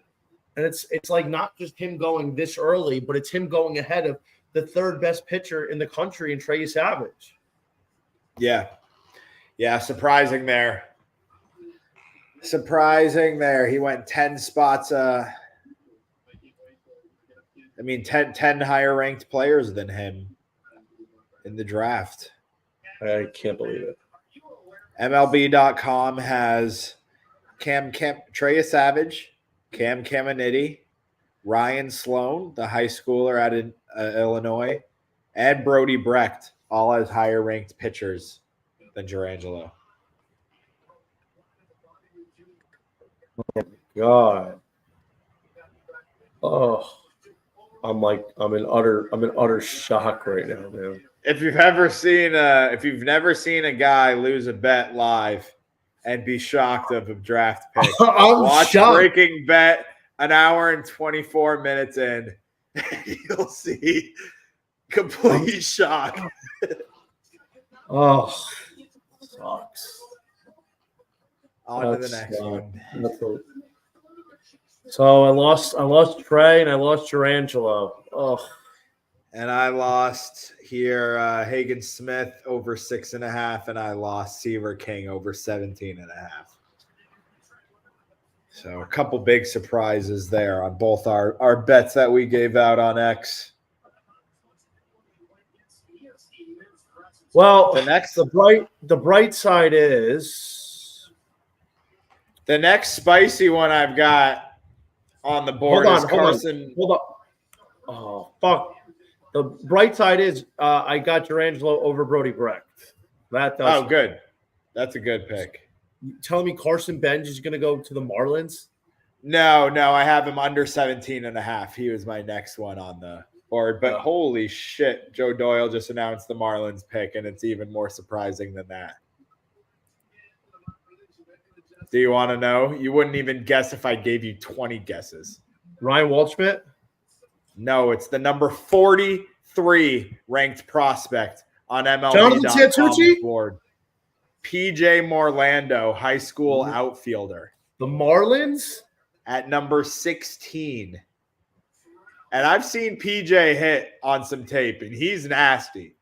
But to take him at 16 is wild. PJ Morlando, that is a huge shock. The number 43 ranked prospect, and he was mocked on MLB Pipeline to go 39, the very last pick in tonight's Well, all right, draft. here's probably why, because he was probably the best left as a high school bat, and the Marlins know they're in rebuild mode, so their options are actually limited. They're not going to pay somebody. Well, let's see. I got to watch Durange. Just to be hurt again.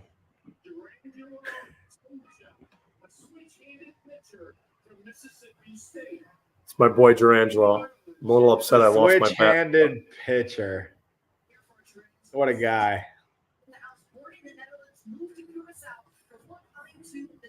It's unreal.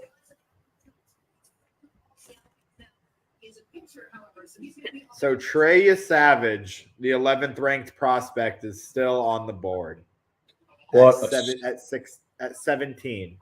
What is going on? Do they feel maybe he's just stat padded in a bad conference? What was that injury he got in the tournament again? That's what the lung. The lung. That's what. It was something weird. That's what it is. That has to be why. I remember it was something like internal that was weird. That has to be the reason why. Yeah, that's what I've been thinking this whole time. That's just the first time I brought it up. But yeah, it has to be that lung injury that kept him out of that start in the tournament. But he was fine though. Oh yeah, didn't he pitch anyway? Yeah, he was fine. And he not only pitched, he dominated. Yeah, didn't he throw like 8 shutty or like 7 shutty or something? 8 in the regionals, yeah. So and he's still falling. Wild. Oh. Yeah, PJ Morlando. I'm proud of Jurangelo. He's a big incubator guy. I followed him the last 2 years. You know this.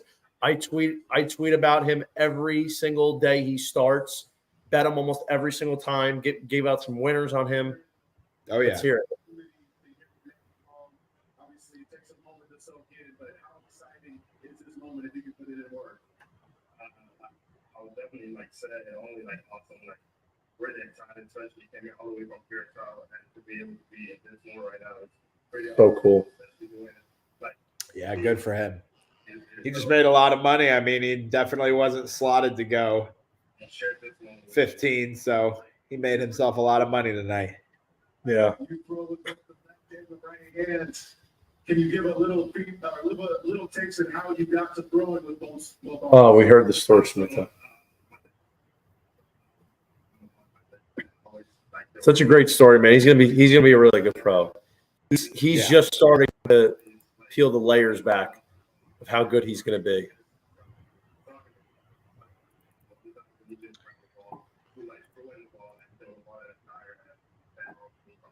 A PJ Morlando at 16 is ridiculous.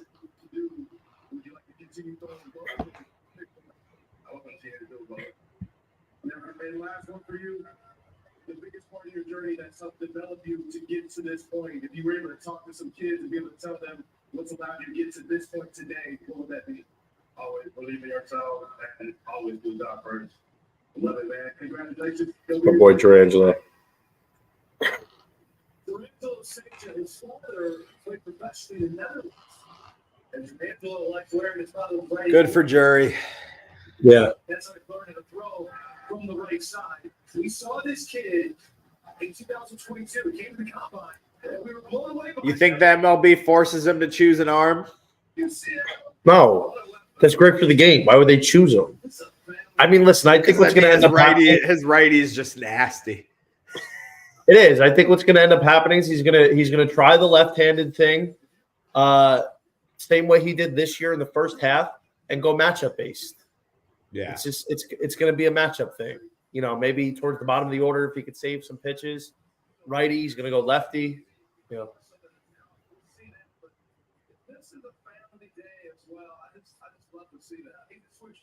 It's just unreal, dude. Durangelo, what a stud, man! What a stud. He's a freak athlete too, dude.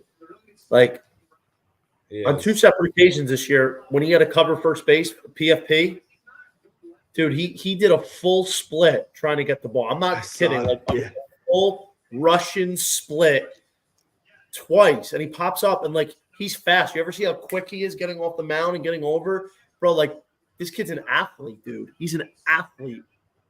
And you throw him with the other pitchers that are in the Seattle organization. I mean, not a bad place to learn how to pitch. Castillo, Kirby, Sanja, Gilbert, Miller, Woo. Yeah. Woo. Studs on studs.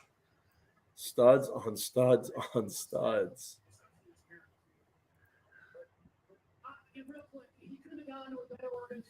Oh, my God. What the Brewers hell? Brewers going what? What? Did you just read Doyle's tweet? Yeah. Braylon Payne? Why? Who the hell? The number 53 ranked prospect on MLB.com. Like, how do you not take Vance Honeycutt? Like, how do you take a high school a 17-year-old from Texas, 70 That grade guy's not going to be run, up for another 4 years. Like, what are you doing? 6'2", 186, committed to Houston, 70 grade run. Fastest so is Honeycutt. Nah, fastest player in the draft, apparently. Yeah, okay. Well, I think Honeycutt would want to do that. With all due respect, I have never heard of him. Yep, I haven't. He was not, as the number 53 ranked prospect, he was not in any of my handicapping for any of this MLB draft video for the first round. But they're talking about PJ Morlando right now. And if you watch this guy on the TV, he's a freak. I mean, he won the high school home run derby. He won the MVP at the All-Star game. Beautiful lefty swing. I know it was a reach for the Marlins, and they're a garbage organization for Morlando to go 16. But I've actually I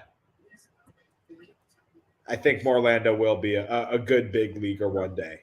I'm not sure about this Braylon Payne guy at all, though.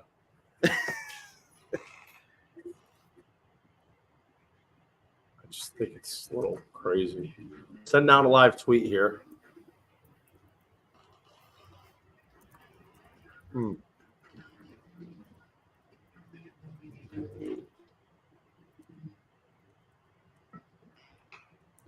So Trey Savage, still there. Maybe that's a scare. Maybe that's why. Shocking. I really enjoy love. It kind of spreads more widely. Whatever I would love to see the Tampa Bay Rays go Savage at 18. That would be a very Tampa Bay Rays thing to do, now wouldn't it? Get one of the best pitchers in the draft as a steal and turn him into one of the best starters in the league. Sounds like a Tampa Bay Rays thing to do. And they're going to have Shane McClanahan coming back next year. Oh, yeah. Rasmussen coming back at the end of this year. Shane Baz is back. Baz. Sugar Shane. Sugar Shane. Oh, I hit the wrong one. Springs coming back. Yep. All right, so let's do a review here. We hit the under Nick Kurtz, under Cam Smith, lost the over 20.5 on the Durangelo, which sickens me, but hit Durangelo over Brody Brecht, hit Chase Burns under 3.5, hit Chase Burns over Smith. We lost Trey Savage under 12.5 and lost the 3 number 1 overall picks. Now the next one is probably Honeycutt versus Benj. Recap in mind here, we hit Cam Smith under 16.5, Christian Moore under 12.5, James Tibbs over 10.5, and we've lost Hagen Smith over 6.5, Seaver King over 17.5. And if this, what's his name, Braylon Payne pick is correct, we're going to lose our Carson Benj under 17.5 at plus 130. Yeah. So that was a nice little juicy plus money. I thought he might go 17 to Milwaukee, which is why I took him as the under. But it looks like Milwaukee's going to go high school outfielder instead of college outfielder, which is what I thought.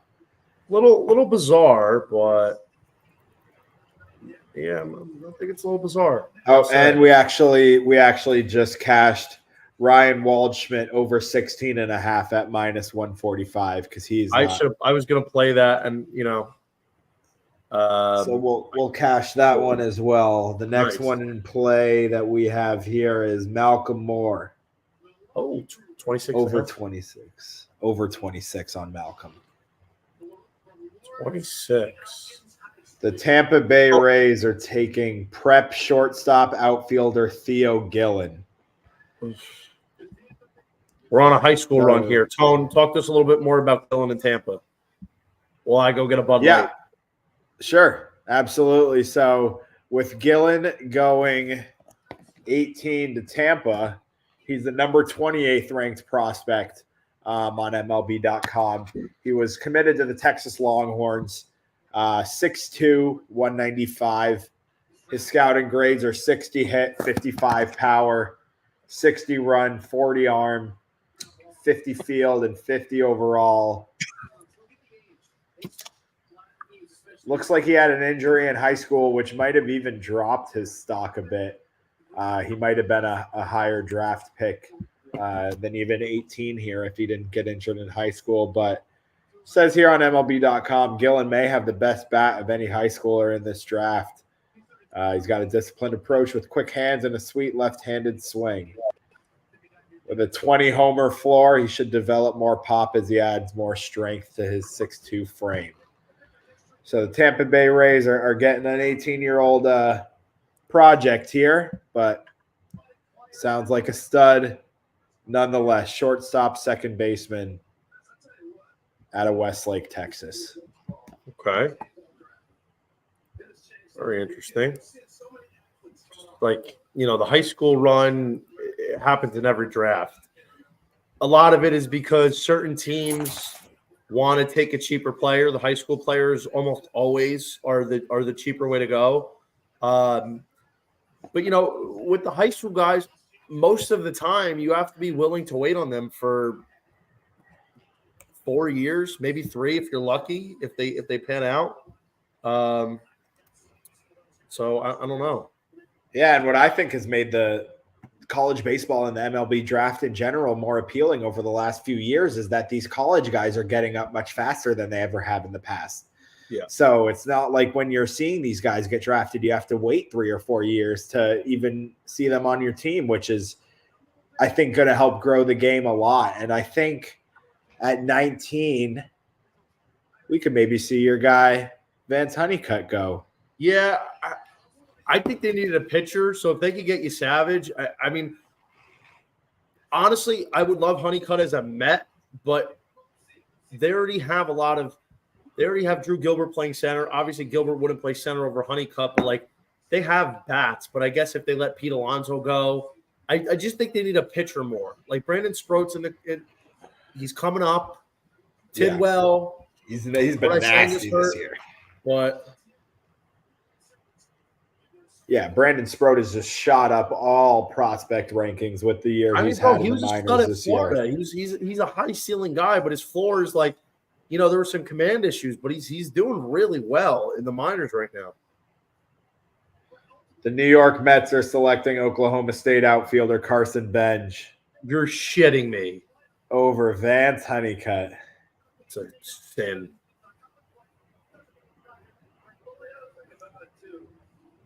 So the Mets go Benj. Why? So now that gives them 2 lefty bats to patrol their outfield. Of course, the Mets fucked that pickup. They fucked that pickup big time, the Mets. Yeah, I'm not sure I would have went Benj there. But probably was cheaper, but probably was cheaper. And who cares? You're not taking the best player, man. Carson Benj isn't going to be the difference maker you think he is. He's a solid player, but he has no business going there.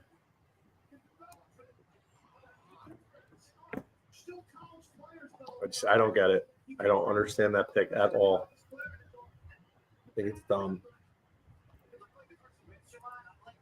See, I think Mets were going to go college bat. I think Toronto here goes college bat, so I could see Vance in Toronto too. Maybe.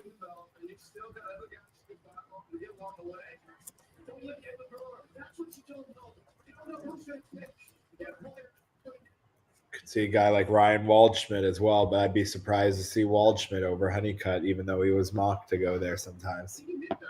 Yeah, Vance Honeycutt was mocked 19 a lot. Yeah, he was mocked by Jim Callis today in his latest draft to go 19. That's a bad pick. I think in terms of – honestly, I'll say this. I don't think Benj is going to be a bust, but he's not going to be a first round – he's not going to be a difference maker you would expect in the first round. I mean –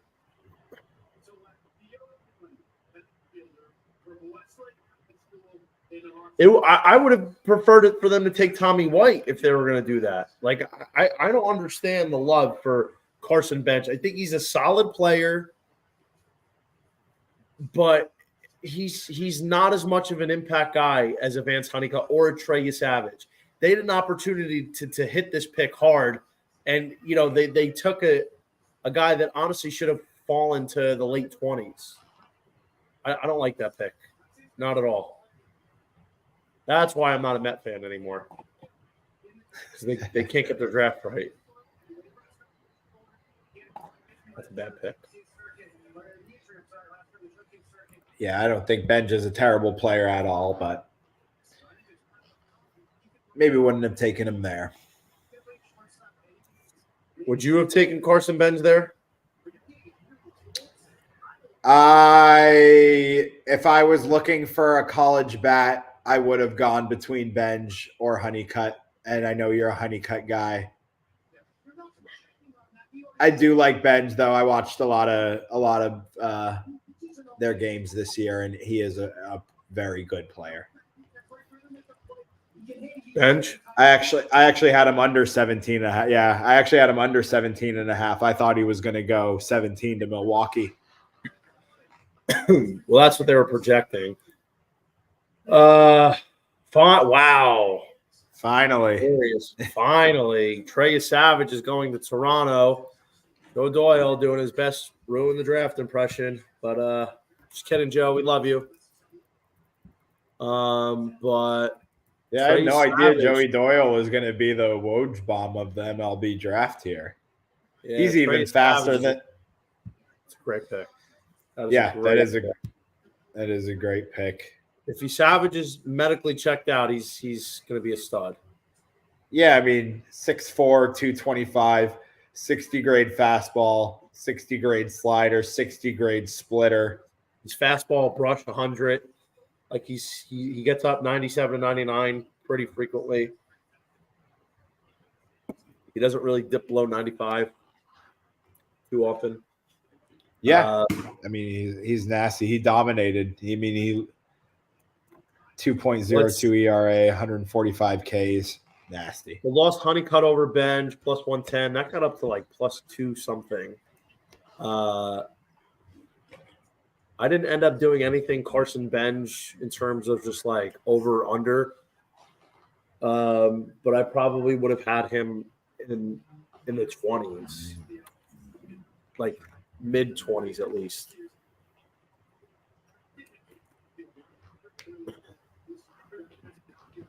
Crazy. The Honeycutt over took steam, like a lot. Over 18.5 took a lot of steam. Yeah.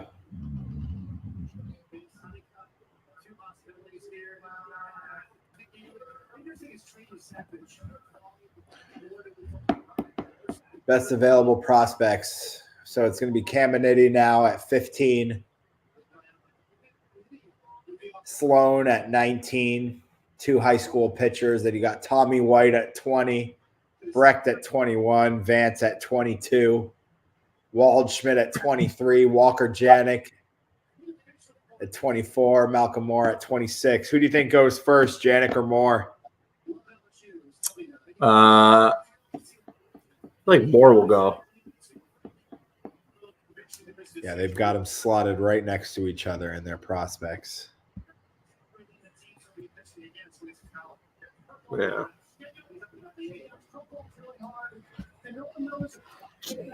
All right. Well, I guess Savage goes. I can't believe they took Carson Bench. It's not a great pick. It's not a bad pick, but it's not a great pick. No, it's a bad pick, actually. Let me throw that back.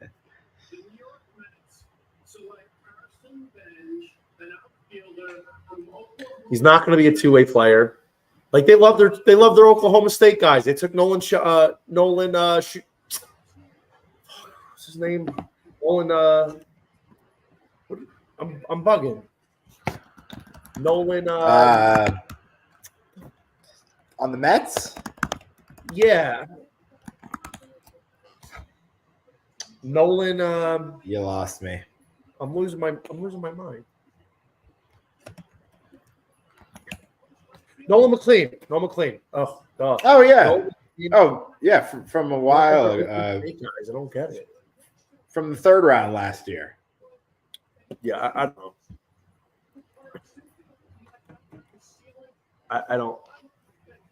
I don't. I think this pick sucks. You could have took top 3 pitcher or a top outfielder, and you take Carson Bench. Like, come on. It's not going to be a pitcher. I don't know. I don't. And with the Savage going to Toronto, I think another spot for Vance could be 21 to Minnesota. I think they go college bat. They could go Vance. They could go Tommy White. I don't know why Tommy White fell so much. Tommy White was, for the first half of the season, Tommy White was a guy that was trending as a top 10, top 15 pick, and all of a sudden, he's getting mocked to the late 20s, and that's a bit of a surprise here, being honest. Like, Tommy White batted .330 with 24 tanks this year, 12 doubles. Like, obviously, he was going to regress from last year in terms of the average and, the RBIs without Dylan Cruz and Trey Morgan there. But, I mean, what do you want? Like the guy is a career 355 hitter in college with 75 tanks and just under 250 RBIs. Like what do you want?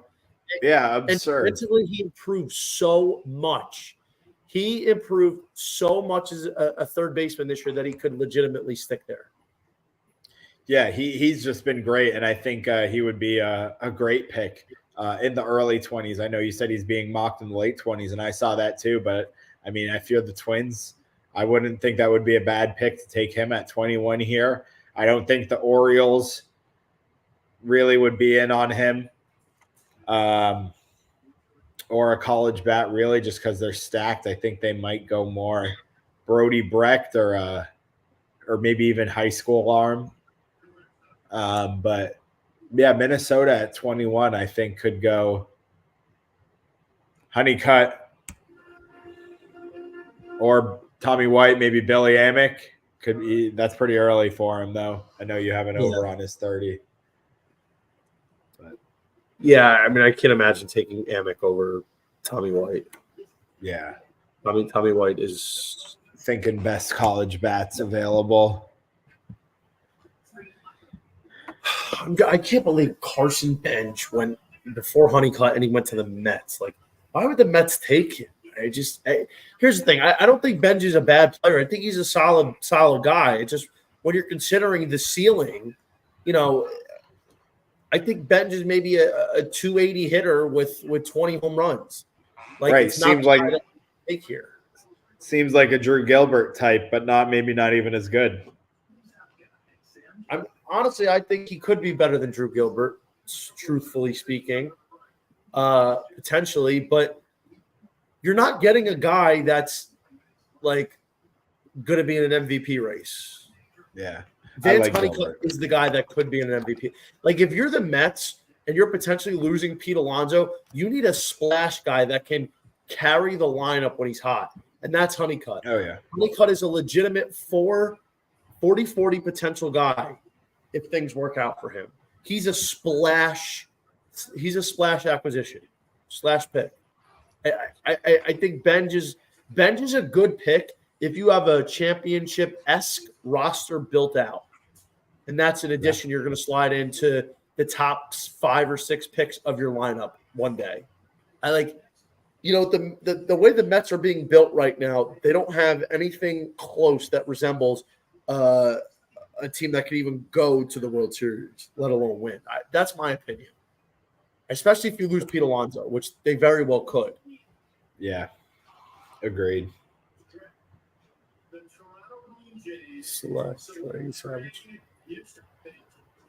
That's a great pick, though. Trey, that's a great pick at 20.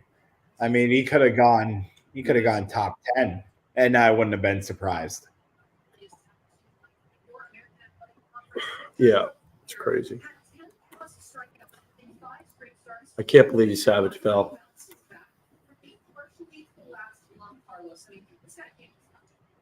I can't believe Savage fell. What? Had to be as long. The whole ordeal with that. Had to be, right?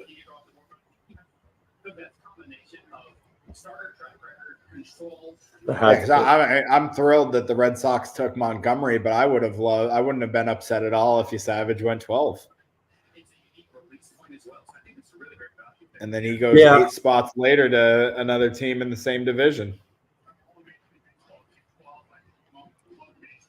Yeah. I tend to agree. Now we're getting into some good baseball teams drafting. I mean, the Twins, Orioles, and Dodgers back to back. I mean, the Orioles are teams with not much needs immediately. I think the Orioles could. I mean, who would the Orioles take though? Brody Brecht. I mean, at this point, that's a reach. Just trying to fill a need. That's not taking the best player available. I think you got to go Brecht. Or, I mean, I wouldn't. I mean, they don't need any college bats, really. I mean, they don't need Tommy White, Kalen Culpepper, or Amick, really. They've already got guys that are in all those positions in their pipeline.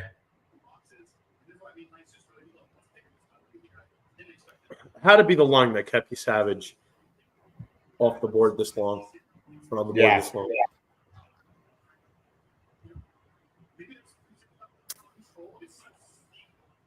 Yeah.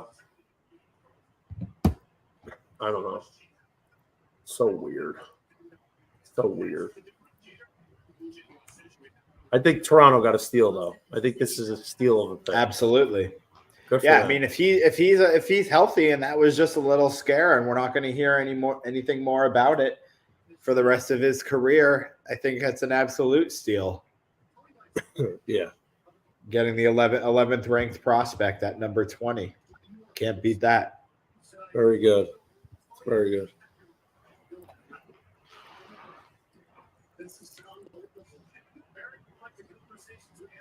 Just Christian Moore, huh?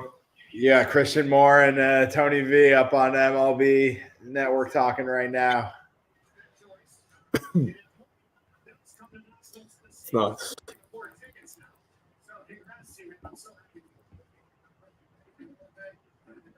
All right, so who's going to be next is the question. I think your boy Vance could go here. I think it's a college bat. Let's see. I think it could be Vance. It could be Tommy. It could be Culpepper. It could be Amick. It could be any four of those guys, I think.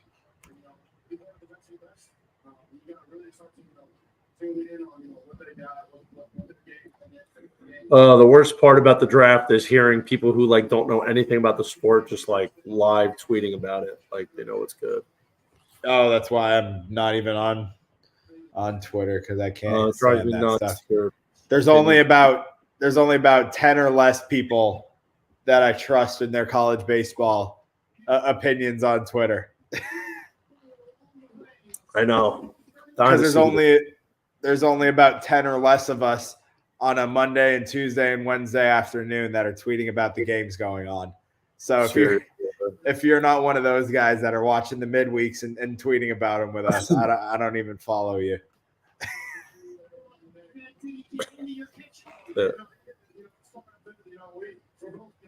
Watch Honeycutt go to the Dodgers. Watch. I know, right? Oh my God. The Dodgers and the Braves just patrol a league leader for years to come.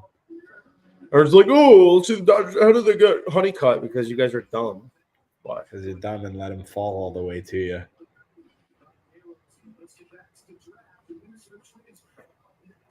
Can't believe some of these picks. Can't believe some of these picks. 1, 2, 3. Oh my God. So, it's early. That's why. No kidding. That's a good pick. But wait a minute. That doesn't make any sense. They took Kalen Culpepper. That he was one of the college bats I just mentioned. I mean, not a bad pick. He was mocked at the beginning of the season to go around here or even higher. So to get him at 21 isn't a terrible pick. No.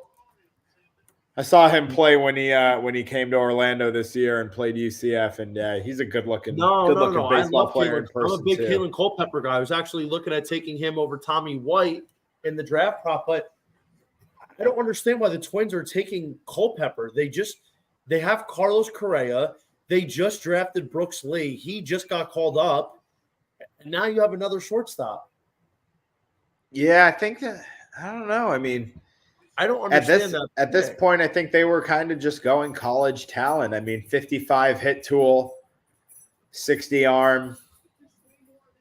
No, I'm a fan of Culpepper. I like him. I'm surprised because it's definitely a surprising pick. I mean, they had him as a 31 ranked prospect, 31st ranked prospect, so he goes 10 spots ahead of them. So definitely. Well, the early part is not a surprise. Well, what's a surprise is how loaded the position is in Minnesota for shortstops.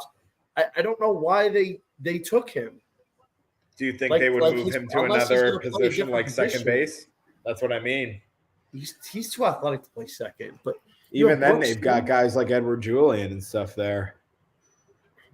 That to me doesn't make sense. That pick doesn't make sense purely because of positional availability. Sure. I have nothing but. I hear you. the utmost regard for Culpepper. I enjoyed watching him this year. He was one of the reasons why K-State was a dark horse of mine to make a run at this thing. I don't understand why you would draft a shortstop when you already have two shortstops, one of whom was drafted 2 years ago and is already up on your roster. Completely valid point there. Yeah, with the positional need, it is a bit of a head scratcher, and especially with the other names that were on the board with higher talent ahead of him. I think the Orioles or the Dodgers have to go Cam Caminiti here. I mean, high school lefty pitcher, top in the draft, 6'2", 195. He's only 17 years old. These are two teams that could afford to have him learn for a few years in their system. I think Caminiti makes more sense for the Orioles because at this point, the Orioles, unless they make a trade, aren't getting any immediate impact guy. They definitely don't need a college bat. And I don't think they could go Brody Brecht if they choose to go pitcher. But Caminiti's still sitting out there. Pretty juicy. Yeah. 2 hours in, we got anybody still watching with us? Got a few people. Unfortunately, the whole Twitter thing streaming ruined it because we would have had a lot more staying in with us. I don't know what happened. That's all right. We'll do it again next year for the MLB draft. We'll get it going. Yeah. The Minnesota Twins, when you get that opportunity, first one out there, I can do everything. I can do everything on the field. We're going to get a dog out of me. I'm ready to go. Oh, Culpepper. Oh, yeah. Celebrate tonight. I don't know. We'll see. Well, I'll talk to the family about that one. Congratulations. Thank you. Appreciate it.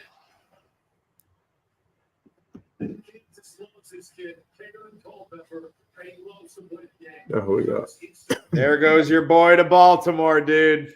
Honey boy? There's your boy. No, they got Bradfield and Honeycutt in this same outfield.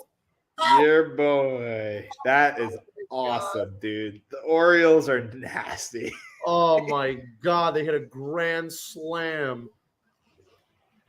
OMFG. Their future outfield could be Vance Honeycutt, Enrique Bradfield, and Heston Kjerstad.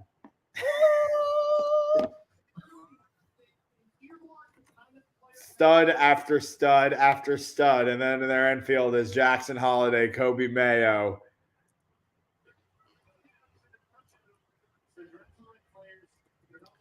Let me send out a tweet here. Studs after studs. You'll only be the second guy to tweet it because Doyle's post only went out 58 seconds ago. What a perfect landing spot for him. That's a perfect. Him or the Dodgers room.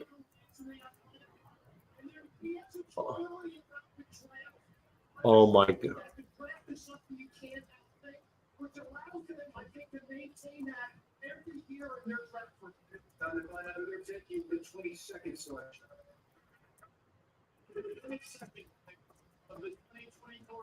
Study cut.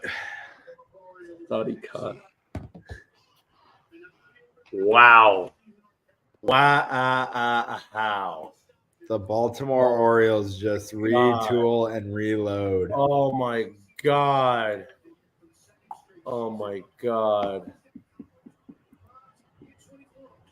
Let me listen to Honeycutt. I can't friggin' believe this. You're good. You listen to Honeycutt. I'm gonna run to the restroom real quick. Go ahead, guys. I apologize. Let me listen.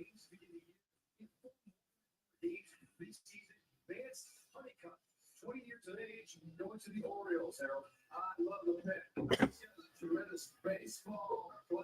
I'll say that again. This guy's a baseball player. Unreal, guys. Seriously. This has got an opportunity to be one of the best picks that we've seen ever in a draft pick.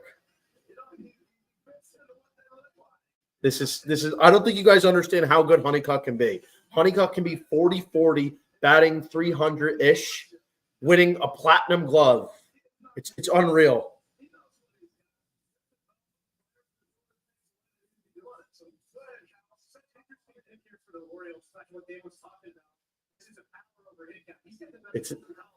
It's insane. Like, who plays center field?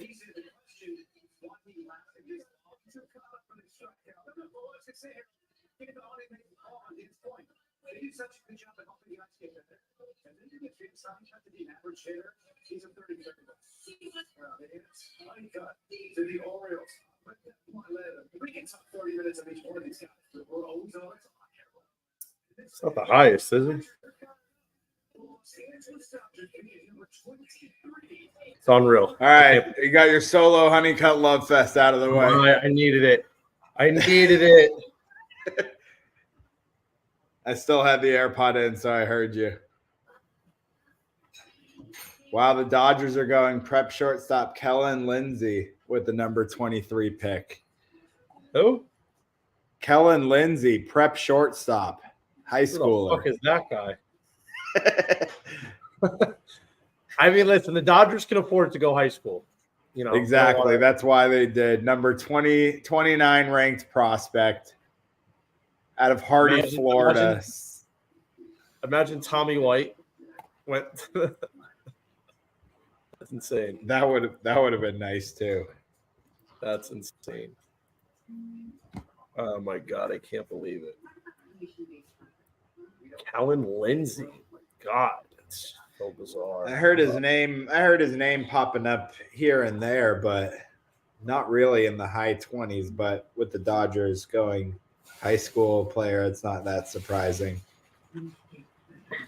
No, but it's surprising that it's him. Let's see. I'm so excited about Honeycut. Yeah. Unreal, man. If Honeycut cuts down in half on the strikeouts, forget it. Forget it. Yeah, he's going to be a great player. Do we end it there at Honeycut? Do you want to keep going? No, let's finish this thing. Yeah, I got 20 more. I got 20 more minutes. Let's see if we can finish this thing out. So we just they're moving to like 1 or 2 minutes on the clock. So hopefully these next few picks will come out quickly. 7 more picks. So let's hope we can get this done within 15 minutes. Well, no, we're going to 39 tonight because of the supplemental. Oh shoot! I totally forgot. Yeah. So I actually gave out Santucci over 39.5 because I don't think he goes tonight. That was at minus 110. So yeah, we go to 39 tonight. I totally forgot. Yeah, it's weird. Yeah, who do you stick in center field in Baltimore? Honeycut or Bradfield? I don't think you go wrong either way. I don't think you go wrong either way, but I think Honeycut is the better overall patroller of the outfield. So I think you have to go him in center and stick Enrique wherever Heston on the other side of Heston. Maybe you go Enrique left, Heston right, Vance center. You think Heston stays right? You think Heston goes left?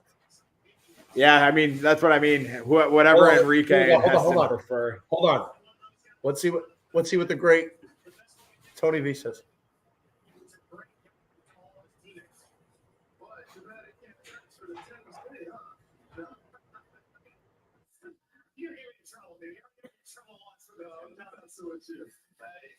If you see it, there's some guys that jump off the board when he wants to take, right? And that's him. Once he catches on the wall, knowing his presence of where he's at, his throwing, it's elite, no doubt about it. Back to the podium. Wow. The Los Angeles Dodgers. All right, so the Braves at 24. They got Hurston Waldrop fall to them last year. Yeah, I think they could have I mean, Cam Caminiti's still on the board. They can afford to have a lefty prep prospect, though. But Cam Caminiti, number 15, ranked prospect, is still on the board. Sloan, another prep pitcher, number 19, still on the board. Tommy White, number 20, still on the board. Brody Breck, number 21, still on the board. Yeah, and there goes Cam Caminiti to the Braves. Good pick. That's a steal.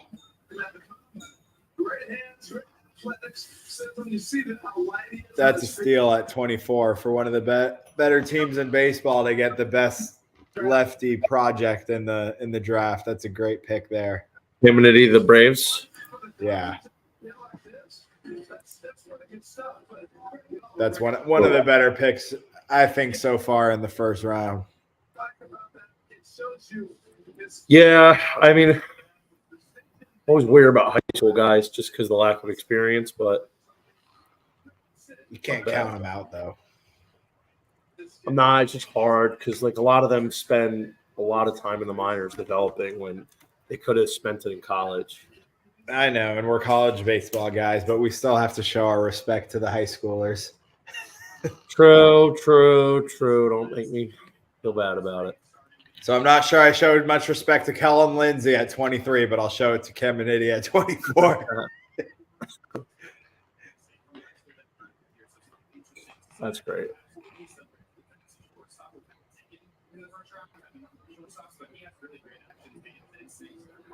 So the Padres, they're 8 picks in a row in the first round. For 8 years in a row, they've gone high schooler. What? So you would think that the Padres are going to go high schooler again here at 25. Who? Best high schooler on the board is Ryan Sloan, 6'5", 220 right-hander out of Illinois, 18 years old. 6'5" power arm. So he's the top-ranked high schooler left. So you got to think he'll probably go to the Padres at 25, unless they go Slade Caldwell, who's an outfielder, number 27th ranked prospect on the board. Yeah. But probably going to see another high schooler. All right, so we're waiting on Billy Amick, Santucci, and Holman. And we're looking at a middle between me and your Billy Amick pick. So you have him over 30.5, and I have him under 33.5. So we want him to go 31, 32, or 33. Yeah.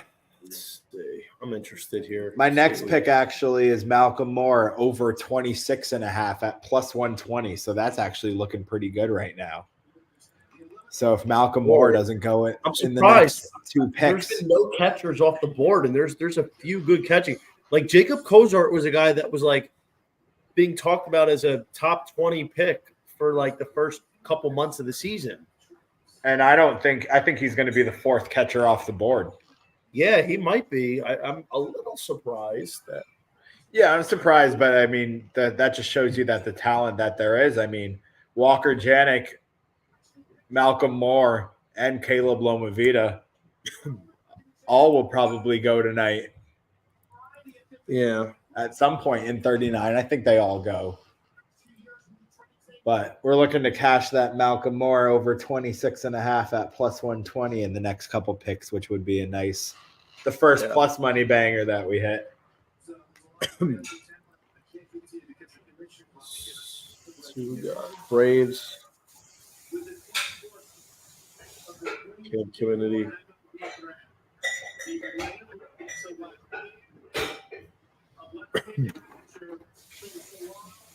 It's a good pick. I mean, considering the position they're in, that's a great pick. That's a good pick. He was mocked to go in the low teens. Talk a little bit about Caminiti while I use the restroom. Yeah, so Cam Caminiti, he's only 17, but he's 6'2" and 195, and he was committed to LSU, so he's a stud there. 60 grade fastball, 50 curve, 55 slider, 55 changeup, 50 control.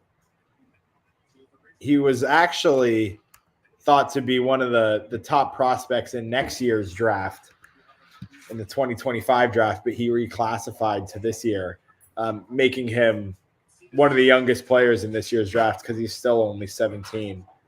But it says here he's got the potential to have 4 legitimate pitches in his future, with projection to all of them. He's got a fastball that touches 98, and it comfortably sits 93 to 95. So, I mean, you're getting a stud 17-year-old lefty who's already touching 98. So that's why he was committed to LSU. And he is as highly regarded as he is. The Braves are loaded, man. They have Hurston Waldrop, Cade Cooler. You know, they're gonna be set up very well. And they're not shy about bringing up their guys either. I mean, Hurston's already made a start this year. Yeah. And then they've already got some other young guys that are only a year or two into their development that they throw in for a start. So even though Caminiti's only 17, you might see him in 3 years or so.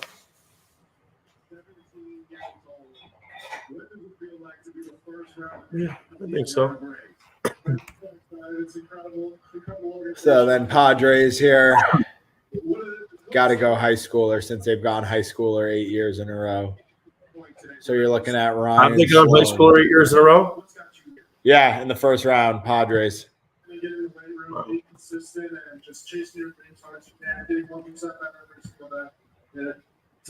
So the projection here, Ryan Sloan, Cash Mayfield, maybe Slade Caldwell.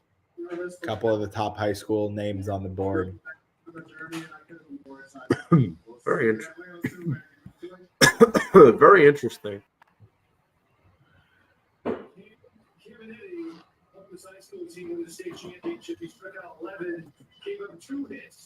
And then it's the Yankees at 26.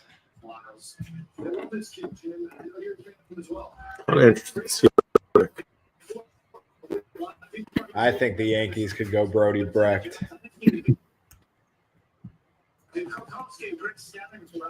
Yeah, that wouldn't surprise me. Oh, and there's a name that I just mentioned. Padres go high school left-handed pitcher Cash Mayfield. So the Padres go high schooler 9 years in the first round in a row.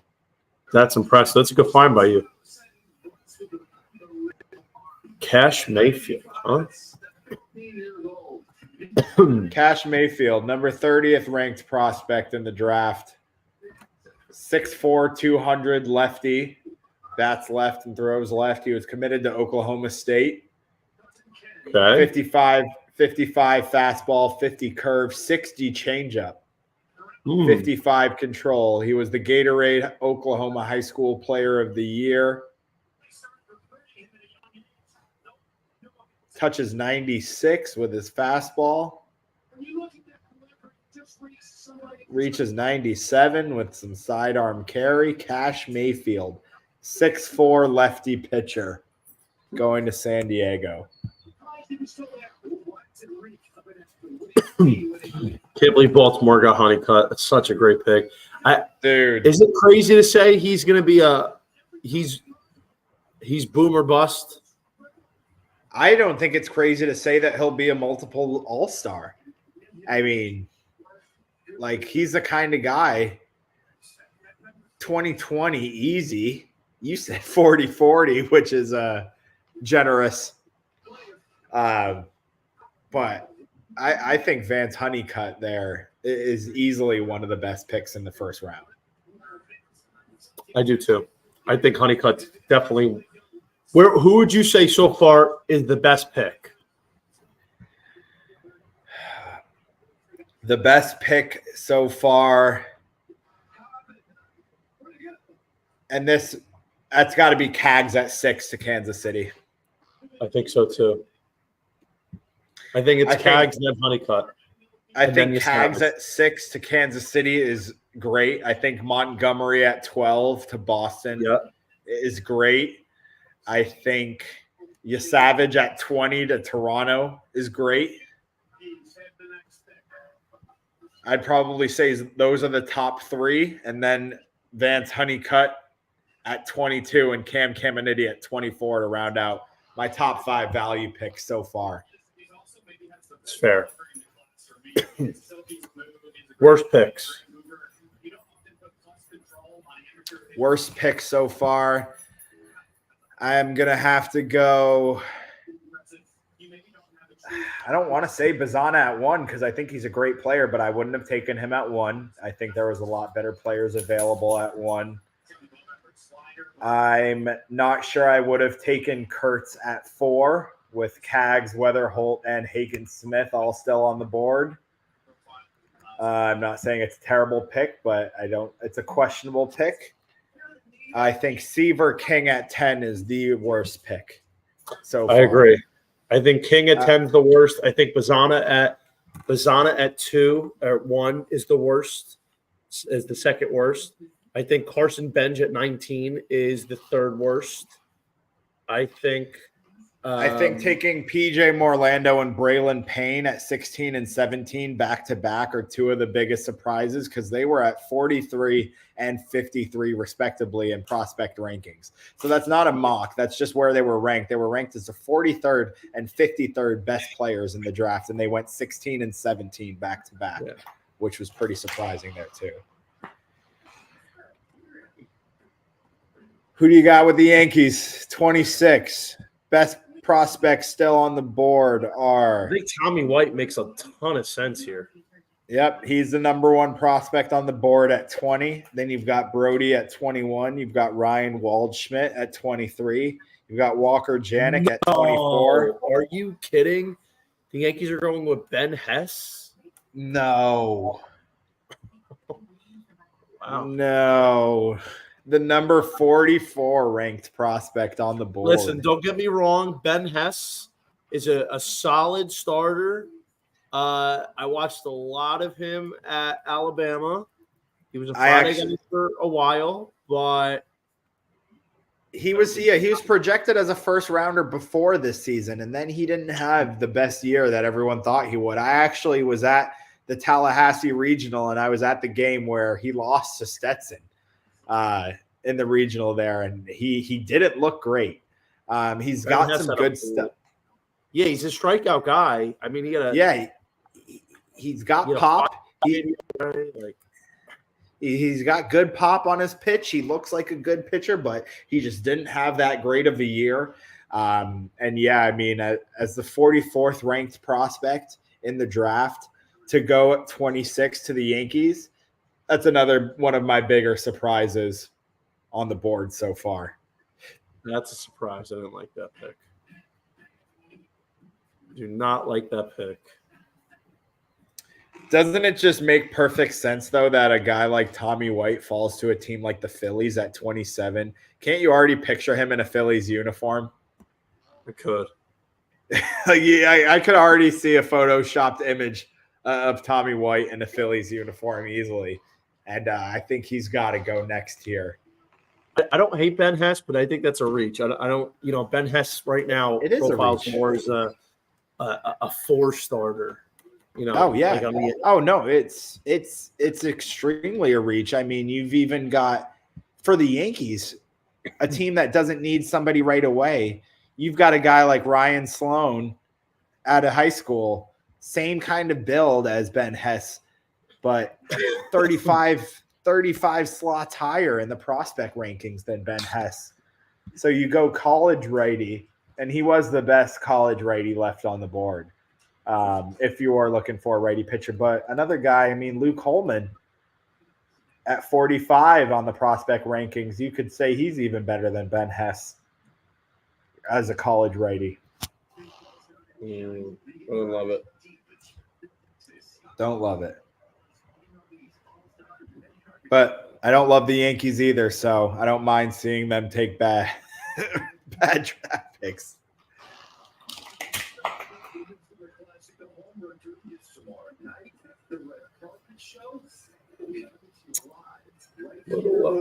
Surprising.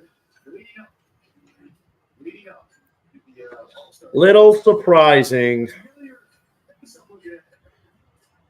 Little surprising, but if Ben Hess does put it together, he could be a solid Yankee eventually. He's solid, but I think that's a reach, honestly. Yeah, he's a 3 or 4 starter, like you said.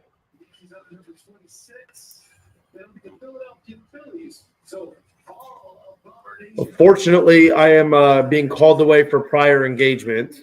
No worries, my friend. I want to say thank you to everybody that tuned in. I'm sorry about the Twitter fiasco today, so more people couldn't watch. But thank you, everybody, for tuning in, and enjoy the rest of the draft. Thanks, guys. Tom.